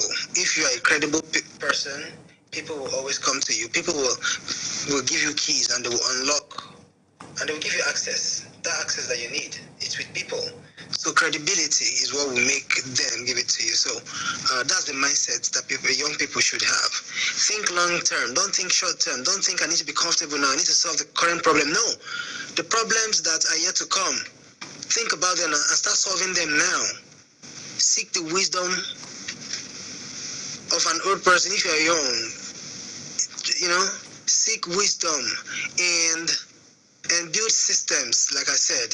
And I mean, that, I don't know how, I'm just speaking this, but I don't have the words to be able to deliver it. But just remember, build systems, not shortcuts, and be credible. Yeah, I like the part that you say, seek the wisdom of the old. Talking about the old, is there any chance of the old to, you know, be able to delve into this creative economy and also make good money from it? Well, it wouldn't be very easy they say you can't teach an old dog a new skill, right? Mm-hmm. But then, old age, or age, I would say, is in the mind. Everybody ages differently. So I don't think we're talking about age here. If you know you're still young at heart, and you have the mental capacity to learn. I've seen an old man. I was really inspired. You know, back then I used to volunteer a lot with organizations, both religious and, you know, other organizations I've worked with, you know, a lot. And I came across this man. He was general overseer of a church, a missions in Kaduna. And he invited me. He said he wanted to revamp the church media. And when I got there, I was really shocked. And I really got inspired. And I came to a conclusion that there is a reason why he is a general overseer. It's not just because he's the most spiritual, no. It's because he was the most teachable, he was the most curious. He had young people working with him, but when things got tough, those ones closed from work, they retired and they left just me and the general overseer. And when there were downloads to do, large downloads, back then when the internet speed was slow, this man would stay up overnight and download software, get everything ready. And when I come the following day, everything is ready to install. Like, I was really inspired by that. So he was an old man, yes. He had gray hair, yes. But he was so curious and he was learning real fast. So that anytime his volunteers were not around, he was able to go to the computer, he was able to go to the machines and get things running by himself. That is inspiring too. Yeah, okay, let's talk about patience versus ambition. Now, it takes a lot of patience to actually get there. And while you're waiting to get there, sometimes income is needed, right? So how can one balance it? Well, permit me to quote a popular Christian scripture that says there's a time for everything. All right? There's a time. So, but for me, I would say there's a time, there is a place, and there is a measure to everything. It's a triad. It's tri-faceted. There is a time for everything. Not just time, there is a place for everything. Not just that, there is a measure to everything. All right. So if you're able to discern when it is, that time, that place, or when it is enough, then you'll be able to succeed. Everybody needs a touch of patience, and everybody needs a touch of ambition. It totally depends on the time of your clock. It all depends on where you are. It all depends on how much of it that is needed. I don't know if that answers the question. Not totally though, but we'll just leave it there for now. It's an ongoing conversation. We'll call you some other time to help us explain better. But you have really inspired us. I personally have been inspired, and I'm sure our viewers have gotten a lot from today's conversation. I want to say thank you very much for your insights today. very much for having me. All right. Have yourself a lovely day. So, viewers, your creativity is not just an expression. It is currency. Yes, it has the capacity and the, everything it takes to give you all the finances that you need, literally, like literally. So your ideas are not just thoughts, they are assets. And that is what you should treat them as. Your phone is not just for scrolling. A lot of people carry big phones that they don't even know are able to generate so much income for them if they learn how to use it. If you learn the latest software, as our guests say, get yourself acclimatized with the latest software. Sometimes the phone softwares are even more, they're easier to use than, those big ones. So start from somewhere, right? These are all tools for building your future. This has been Creative Currency, turning ideas into income in the digital age. And of course, I am your host, Priscilla Obasi. We will now join Ramsey and Okabo as he takes us through the next conversation for today. Don't go anywhere. Global Morning, the weekend edition, continues.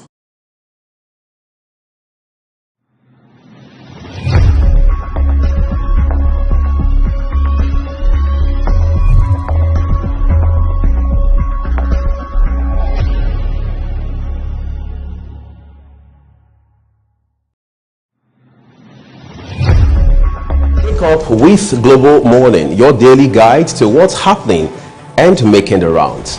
We delve into headlines, newspaper reviews, spot-on analysis, policies, current events, real talk, real issues that affect us all. From the latest trends to the debate, every topic, every angle, Global Morning is where it all starts.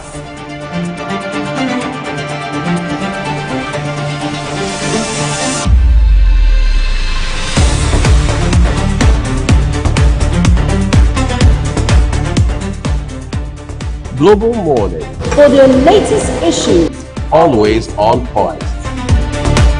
Watch Global Morning Monday to Friday at 7 a.m.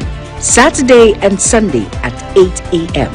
on Global Television.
Nigeria is a great nation, and of course, Nigeria is also made of people, all right, with different culture, different tribes, different tongue, different skills, different talent. Some are rich, some are average, some are poor, some are gainfully employed, some are unemployed, some are looking for a job. Some other persons are looking for what they can do to get into politics. But on the whole, what do you think we need to do as a nation to bridge the gap between the employed and the unemployed? What is supposed to be in the middle? Do we have people who are skilled enough? Just this morning, while driving to the office, while riding to the office, we got talking and someone was making a statement, say, where are you going to? In fact, everybody in that car, we are going to work. And it was like, you work on Sunday? Then the other man sitting in front of him said, yes, he works on Sunday. Just like some other persons work other days, he works on Sunday. And he even went ahead to tell us his salary scale and all of that because he was working with an oil company and all of that. Then the man was like, no, I choose what to do, when to work. Then what everyone in that car said is, it means you have a skill and you are self-employed. And what am I trying to say now? We're trying to see the importance of skill development, all right, and the impact on Nigerians. A lot of people have skills, but they don't know how to develop it. Some people have the developed skills and they are doing much, but the encouragement is not there. Some persons will tell you the environment doesn't encourage my kind of skill. I need to do a remote job. Then we have some persons who will tell you the government policies are not really supporting what we do. But then the bottom line is, whatever you know how to do, be at your best. So today, we want to look at tackling unemployment, because one of the major problems that we have in Nigeria today is unemployment. Anywhere you go, you see people complaining. In fact, a lot of youths on the streets today because they are looking for a job. I could remember back in the days when we left school how people would trek distances to submit applications. Even now, if not that, skills and internet remote jobs is bridging the gap a little bit. You see people working from one place to the other. Some are not employable, some are employable, some have skills. But then, on the whole, how do we tackle unemployment in Nigeria? What do we need to do? Is it a sole prerogative of the government to ensure that every single Nigerian is being employed? Do we have enough industries? Do we have enough space in the civil service, in the state civil service, and the local government to employ every Nigerian? This is where skill development is coming in now. How many people have even discovered their skills in the first place? And how has it been developed? What impact is it making on Nigerians? So we will look at how skill development will help Nigeria's economy, because that is the major focus for today. And of course, joining me on the conversation is someone who have developed and polished his skills, contributing to economic growth, helping other Nigerians, and of course, trying to align with the government so that unemployment cannot be just the prerogative, the assignment of the government alone. And that's what everyone is clamoring for. Joining me on the conversation this morning is the CEO of Normal Cold Shoes, in the person of Adama. It's good to have you join us on the conversation this morning. Happy New Month. Let me get started from there. Wish you same. Good morning, sir. Good morning. Welcome. Good morning. Of course, I will get into the conversation. What would you have to say about unemployment in Nigeria? Do you know people that are unemployed in Nigeria, or everyone in your circle, everyone in your state, everyone in your community is employed? Yeah, one thing I know about this unemployment in Nigeria is that this country is a developing country, which we don't have to relax on the government. Like we have to be employed by the government before we live a proper life. What I know is that we have to put in some effort. Like this skill development of a thing is something that you can put your mind and do it on your own. Because in Nigeria is a place where skills is all around. If only the government can put hands and make sure there are provision for some necessary things, you see that this economy will be growing. The country is gifted. The youths are so talented to a stage that whenever they go to acquire knowledge on skills, you see they will be doing well. Because we have so many people in the country that we look up to, but the only thing they lack is the equipment. You understand? So that is one of the challenges we always have. The funds, the tools. All right. I think we also need to look at discovery because a lot of people have said the economy of Nigeria is not favorable. As we speak now, there are people that are depending just on urgent 2K. I don't know if you've received that kind of call before. Yes. Please, this, can I get urgent 2K and all of that? What do you think is the reason for, especially among youths? What do you think is making people not to be employed, especially in Nigeria? Because if it is school, some persons went to school. I know you may have trained graduates before, as a matter of fact. Yes, of course. All right. I have 2 graduates I'm training right now. You said, as if I knew. Yeah. So sometimes it's not all about the school. You may go to school, but then the job and the economy. So how do you think skill development can help Nigeria's economy? Like if everybody is skilled now, because they are saying, well, especially now that the Nigerian economy is down, how do you think skill development can contribute to Nigeria's economy? Skill development can contribute to Nigeria's economy if there is a promotion on the local industries. Okay. And then you see that the country economy will start growing. Then you see, like from my own side now, if I am well boosted, you see that I'll employ some youths in the country. Likewise to another person, likewise to A, likewise to B, likewise to C. So if we are much in the skills acquisition, you see that others, the majority will not depend on the government anymore. They will just be doing it on their own, live a cool life. That's what is happening in Italy.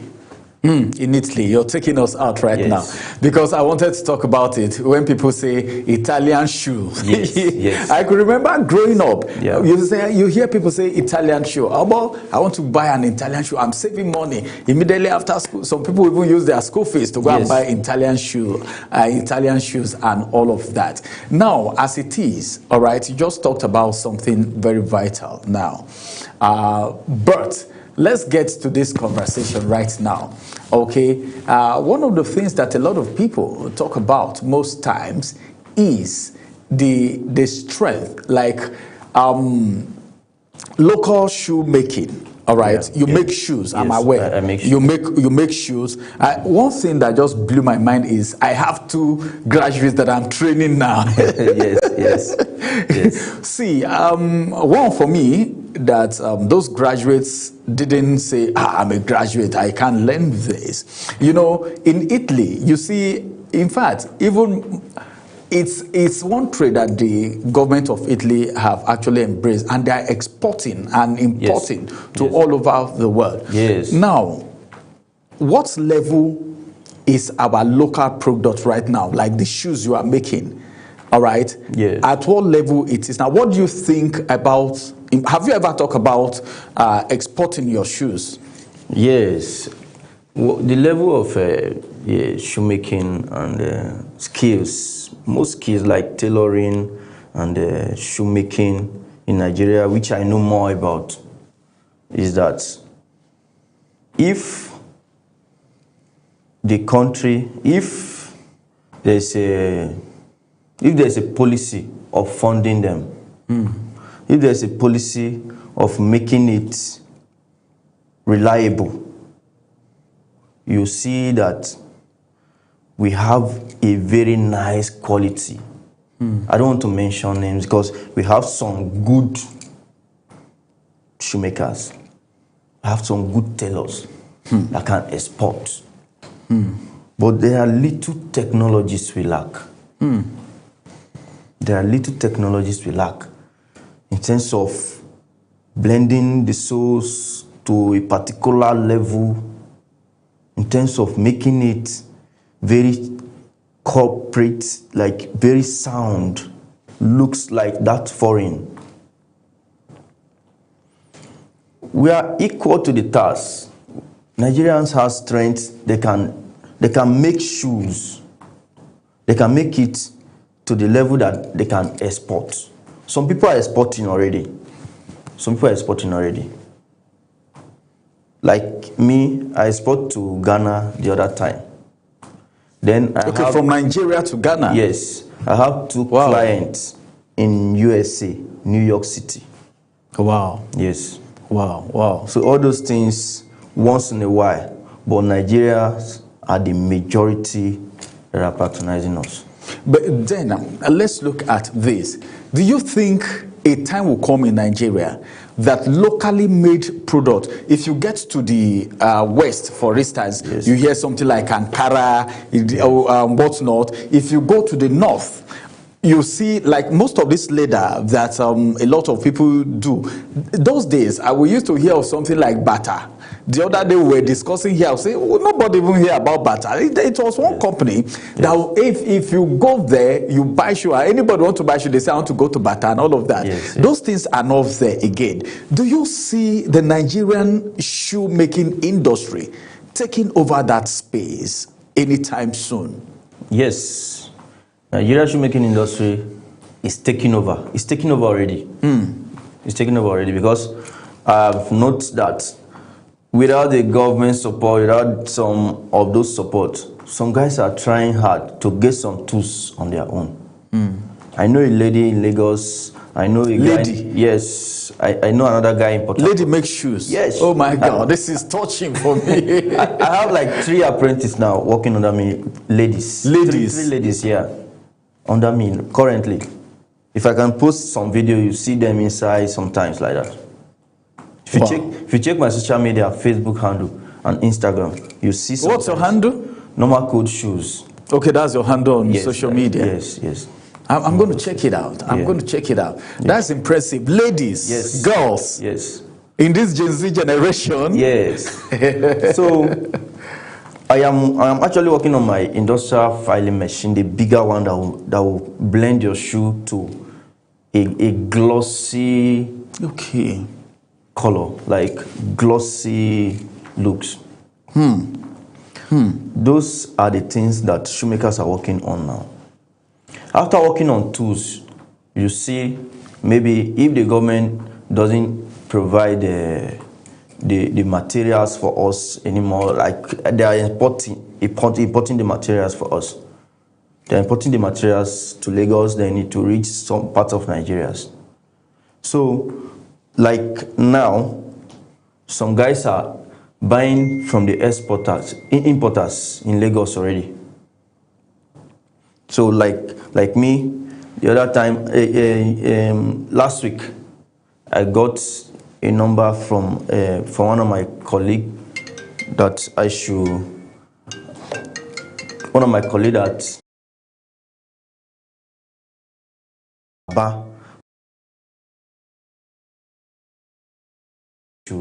all right. As a matter of fact, let's get into some other conversations right now. But one thing actually stands out for me. As it is, we know that the government have a whole lot of roles to play. And as it is, Nigerians, there are so many things they look up to. There are so many things that they expect. Now, let's look at something very significant, because one of the things that stands out for me right now is graduates, all right, discovering the importance of skills, because before then everybody is rushing for the white collar job. Yeah. And one of the things that is even very surprising to me right now is the fact that you said 3 ladies, right? Yes, 3 ladies. Learning under you, Yeah. right now. Yes. Shoemaking. Shoemaking. Wow.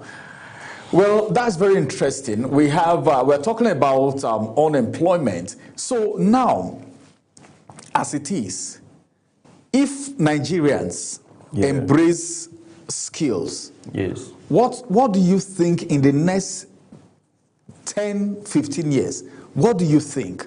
Can we say mentality is changing? Because unlike before, people go to school because they want to work. But right now, people are embracing skills. Like you now, as it is, you don't have any problem with employment. When was the last time you submitted your CV somewhere that you are looking for a job? It's long ago, sir. It's long ago. I can't remember. Can you imagine? It's long ago. Because I am 10 to 11 years in this business. So, and I pick it like what I love so much before I started. So, it's long ago. So I'm now into shoemaking, put on my mind, everything. That's how I do.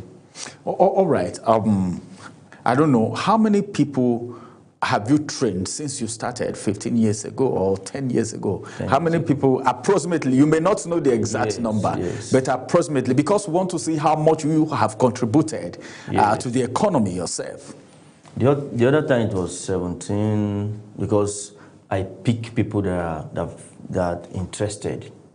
I don't select people. That's another one for me. Yes. That's another interesting one. If you are not interested, because you undergo some interview before you be selected to learn under me.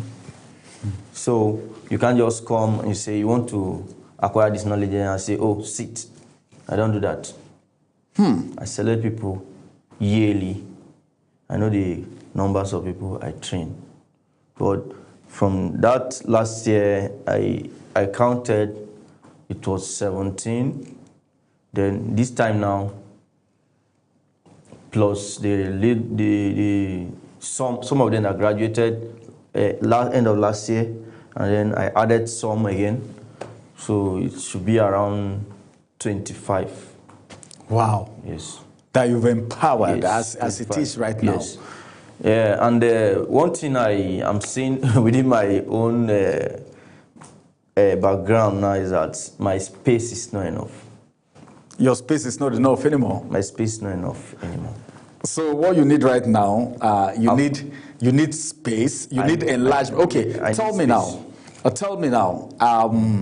You've talked about government policies. Yes. How government policy can be flexible enough for your industry to thrive and other skill growth. To bring growth and all of that. Yes. Now, let's look at what's you talk about importation, because most of your products, your materials are imported into the country. Yes. Now, let's look at this now.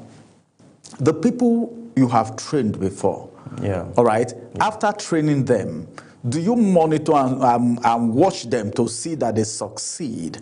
Of course, these ones that you're training now, I wouldn't want to say let the cat out of the bag. But one thing stands for me, that you need to be interviewed, all right? Interviewed, go through some tests, series of tests, before you become an apprentice under normal code shoes. How do you come about that idea? What informed that? Is it that people are rushing, or what informed that? Yes. One thing about Nigerians, when they say the boss is doing well, they want to do it. And some of them, they're not patient enough. Some of them are not patient enough. Even in the few ones that I selected, some still lag behind. Yes, because when you finish as my apprentice, I'll still work with you. I'll still work with you. That time, either you are around or you have your own space somewhere, I normally call them to give them jobs, do it. This is a percentage. It's a guide, because the opportunity will not come from any other place. It's only the boss that trusts them. Then when they see, when other people see them doing good jobs like that, because a customer will not see you today and trust you when you just finish your graduation. So it's left for you, the boss, to guide them again. They give them jobs to do so that people can They see. have snapshot of them, or they know how to introduce those things to their new customers. That this is what happened. This is my boss. He gave me work, or I made this. Then they'll say, "Wow! If you can make this, make one for me." Simple as that. And some of them, after they graduated, I normally give them some of my customers. I'll give you a customer that will sustain you for the moment. It's because I have a lot of customers that are coming. So it's only manpower. And then tools. That's why I was talking about technology. All right, yes, technology, very important. What impact, is technology having on skills and talents of people? What impact? Why do you think we need technology? And what do you think the government can do about it? If they are doing anything now that maybe they've assisted you in any way in your business, and all of that. Can we know that? No, the government have not assisted me before. And what I'm seeing about this technology of a thing is that there are tools we need to make our shoe up to the highest class. And then there are still tools we need to fasten the job. The other time I was using a smaller filing machine, so I decided to change it to a bigger one. Then the sewing machine was cool, but it seems to me that it's not fast enough. I went and got the industrial sewing machine. Then, this again, the generator. Last year it was all about renovation in my space. That's why I say that there's no more space in my background, because more apprentices are coming. Then the space, then the works, the jobs, the patronizing is going higher. So I decided, okay, what can I do? I still need big machines, then big machines to tools to fasten the job, then bigger space. That's what we need actually now. All right. It's equivalent to other shoemakers in Nigeria, because if I'm one of the top, and I need this, others need. Do you have issue with power supply? Because that is one major issue with a lot of businesses in Nigeria. Do you have what's your assessment of the issue of power supply? The power supply is I told you I got generator last year, bigger one, because the light, if there's electricity, the current will be low. Not be able to take my machine. And most time we see light in our market or in my shop. That once in a day. That once in a day is just like 2 hours. It's over. So sometimes we wish we had solar. We should have solar system so that it will be stable. Anytime I want to do anything with light, to just on. But solar can carry the machine, right? Yes, it depends on the voltage. The voltage, yes. Wow, that's it. You know, sometimes a lot of people say the irregular electricity disrupts the machine use, like you just said, and Yes. delay production timeline. Yes, yes. But then, as it is right now, let's look at Nigeria, for instance. Do you think, okay, Nigeria, for instance, do you think as a nation, all right, the problem of unemployment, is it the government that is to be blamed or individual? Okay, let me even ask, how did you even come about going into this? Let me start from there. Then you tell us, then you use yourself as an example. If it is the government's sole responsibility to get unemployed youths job, or the youths also have to play, maybe have a role to play. Maybe from your own experience now, we can get something. How did you get into this skill and you develop it till now to curb unemployment? When I was in secondary school, there was a say that think of what to do for your country instead of thinking of what your country do for you. Okay, you had that mentality right from secondary school. Yes, I had that mentality right from small. So I always feel like, what can I do for the world to have it in record? I always feel like that. I always feel like to be a legacy, a good legacy, an impact to generations. That's how I always feel, because this shoemaking of a thing is one thing that is common in Nigeria. It's common, everybody sees this, that majority are feeding themselves, but nobody cares to improve it. So some of us take it upon ourselves, improving this, make it to a level where people believe us, we give them the best. The ones that they imported is not up to the ones we make. Yes. Oh, the imported ones are not as good and qualitative like what is being produced in Nigeria. Ask any shoemaker around you, how many shoes does he repair in a week? If they are handmade, he will tell you. If they are foreign ones, he will tell you. Locally made shoes are not mostly, they are not quick to wear out or to break.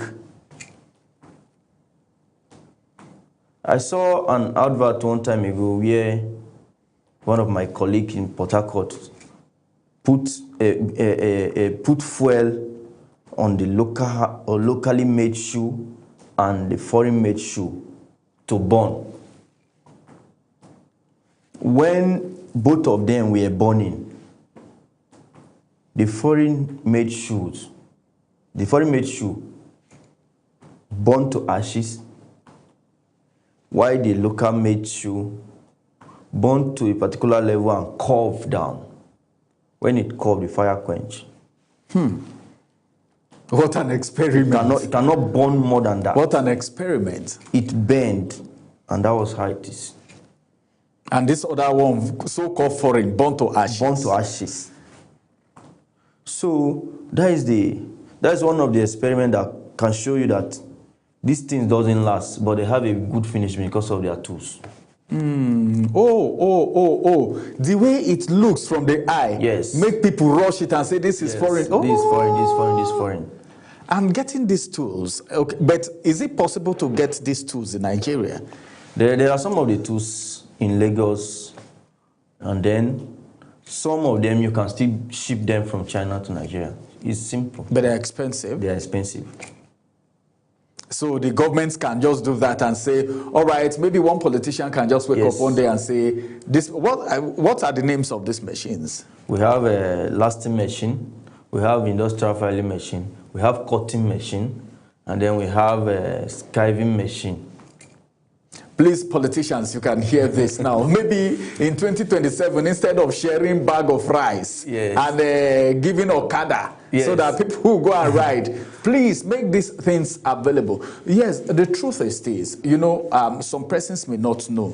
Some of these politicians, during campaign, they bring out these things and give to people. It could be that maybe the price of Okada or maybe the grinding, just the way they give out grinding machine, they can also give this out too. Especially places, there are some places in the north where they make good shoes. Yes. Even in the east, in the north central. You are from the north central. East, yes. In East Aba, we have a market in Kano State. Kano. Kofawambi market. Kofawambi. I was there before, yes. Okay, you were in Kofawambi in Kano before. I've moved on. I was there in Kofawambi market.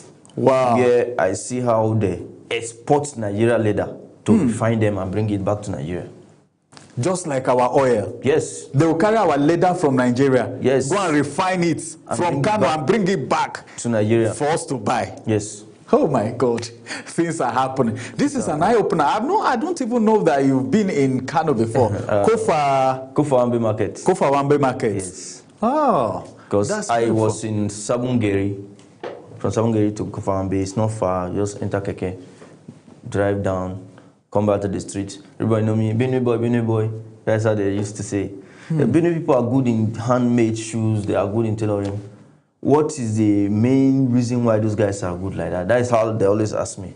I say it's a gift. And then we are people that believe in agriculture most times. So when you feel you don't have the strength for the agriculture, you feel like, okay, let me do something else. And shoemaking is everywhere. And people use shoes every day. Anywhere you go, people must use shoes. Everybody. People that are even watching me now, everybody must have more than one pair of shoes. And it's true. Yes. It's true. So shoemaking business is not coming to an end in this life.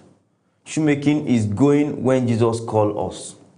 Because even Jesus wore sandal. There's no sandal. They used to call Jesus sandal. We used to make Jesus sandal. Oh my God, this is an interesting. This is an interesting we used discussion. to make Jesus sandals. Yes. Wow. Well, we're talking about tackling unemployment and skill development and its impacts. And we have in the studio the CEO of Normal Codes Shoes, who is currently empowering Nigerians, unemployed Nigerian youths, all right, including graduates, including the females, girls, about a number of girls. Three girls. Three girls are training under him right now in his place of work. And as a matter of fact, he's even thinking of expanding. Okay, look at a lady there. Can you see that?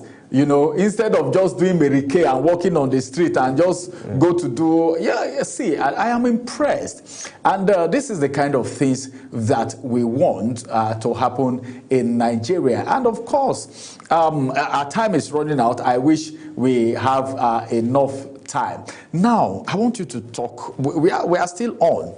I want you to talk to Nigerian youths. The reason why I'm saying this is because we have a lot of social vices. Yes. Okay, first of all, what connection, does your business have any connection with the internet?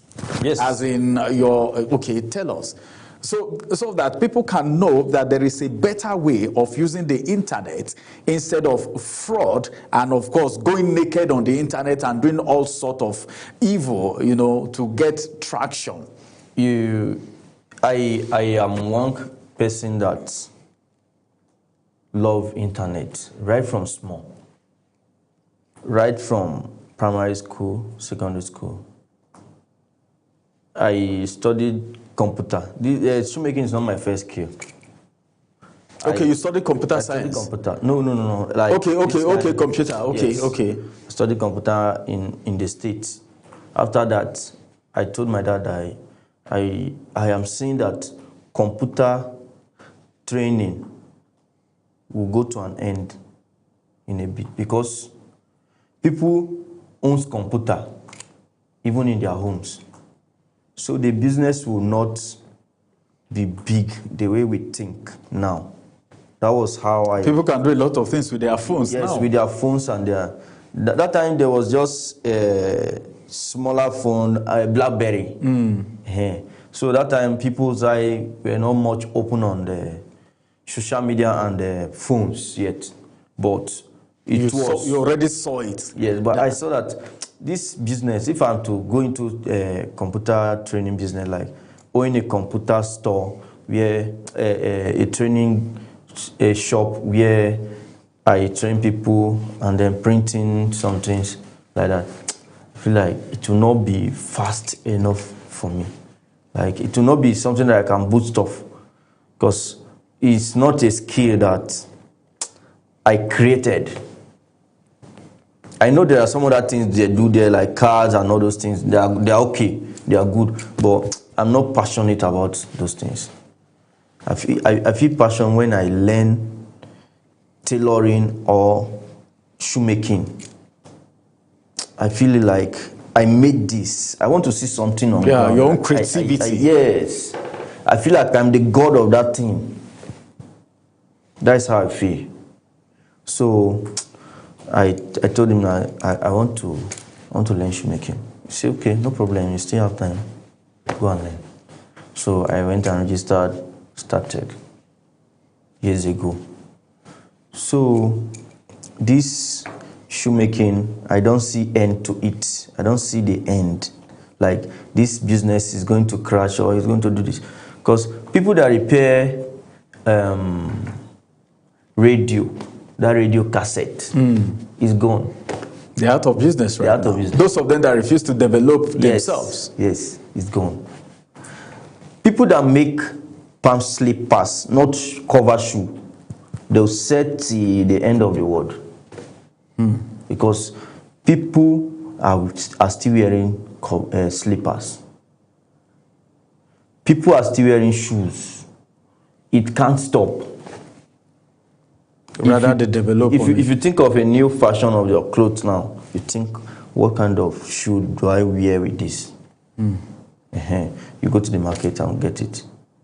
And it is the handmade shoes that will give you the best. Yes. Because you can't call anybody from Italy to, I want you to make slippers for me, a brown color. Today, I'll get it next weekend. To not be as fast as you think. Because they'll take a week to produce it, then another week to ship it to you. While we are in Nigeria here, you give us 1 week, we'll give you shoe.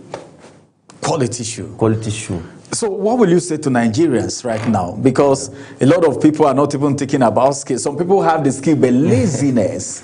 I know this is female. I know one of those girls. Yeah. Wow, that's beautiful. But then, finally, before I let you go, what will be your advice to Nigerian youths, both female, young, those in school, those about to graduate from school, those waiting for NYC, those job hunting? Now, what would you say to them? Finally, before I let you go. Yes, I forgot when I wanted to talk about internet. Okay. Internet, this social media of a thing is very, very important. It's very, very, very important. I told you I exported show the other time. It was social media. I met some people. Yeah. Even people that refer me are on social media. They met me on social media, they refer me to another person. That's how the thing is spreading. Abroad? Yes. So in this country, nobody's coming to help you. One thing I like about Nigerians, they trust people a lot. Once they trust you and you prove them, that's all. You are good to go. I started posting my shoes before Facebook becomes so much viral in Nigeria. If you go to my page, you see it. If you go to my Facebook page, when I was in my mother's store in the village, making shoe and posting them, is there. So I started posting without thinking that someone would see it to buy. I just post for record purpose. So that was how I was doing it. So I didn't know that some people were there watching it, growing. Consistency. Yes. You grew to this level. So the other time, 2024, I was engaging comment on a blogger in Benue State, Ebony Naija Media. Yeah. Ebony Naija Media blog is one blogger that take it upon himself to help Zone C in Benue State. Even Benue at large, but mostly in Zone C because he's around Zone C. He posted about Indoma Industrial Award, and I say, I like this. I didn't know he has been seeing all my posts and my consistencies. He nominated me with other guys. Started voting, 2024. Everybody voted, they closed it. I went home for Xmas, for Christmas 2024. I wanted to see him. He said no. He doesn't hang out with any of his nominees. I said, what is the problem? I'm not coming to bribe you. He said, no, he doesn't do that. He cut the call. So, the night I went there with my friends, went to SAT on the day of the Industrial Award, which was on the 1st of January 2025. So, I went there with my guys, and then I won the award. You won the award. Congratulations. Well, this is Adama Samuel, yes, the CEO of Normal Code Shoes. We've seen samples, we've seen proofs. Well, everyone have a challenge. Whatever you do, you need to be consistent. If you're posting on social media, you need to be intentional. If you're leaving school, you need to have plans. Start planning yourself right from where you are right now. He started very early. It's not late for you yet. Let's reduce and tackle unemployment in Nigeria. Look inwards and see what skills you have. How would you polish it? Some graduates are training under him right now. Females, ladies, boys are training under him, young and old. They are training just to get themselves positioned for wealth. What about you? Many thanks, Adama Samuel, for joining us on the conversation today. We wish you all the best, and of course, we'll monitor the progress. Okay, let's see how you grow. Very soon, we're trusting God that everything Nigerian talented people need, they will get it through policies. All right, my name is Ramsey Enokagbo. Bye-bye for now.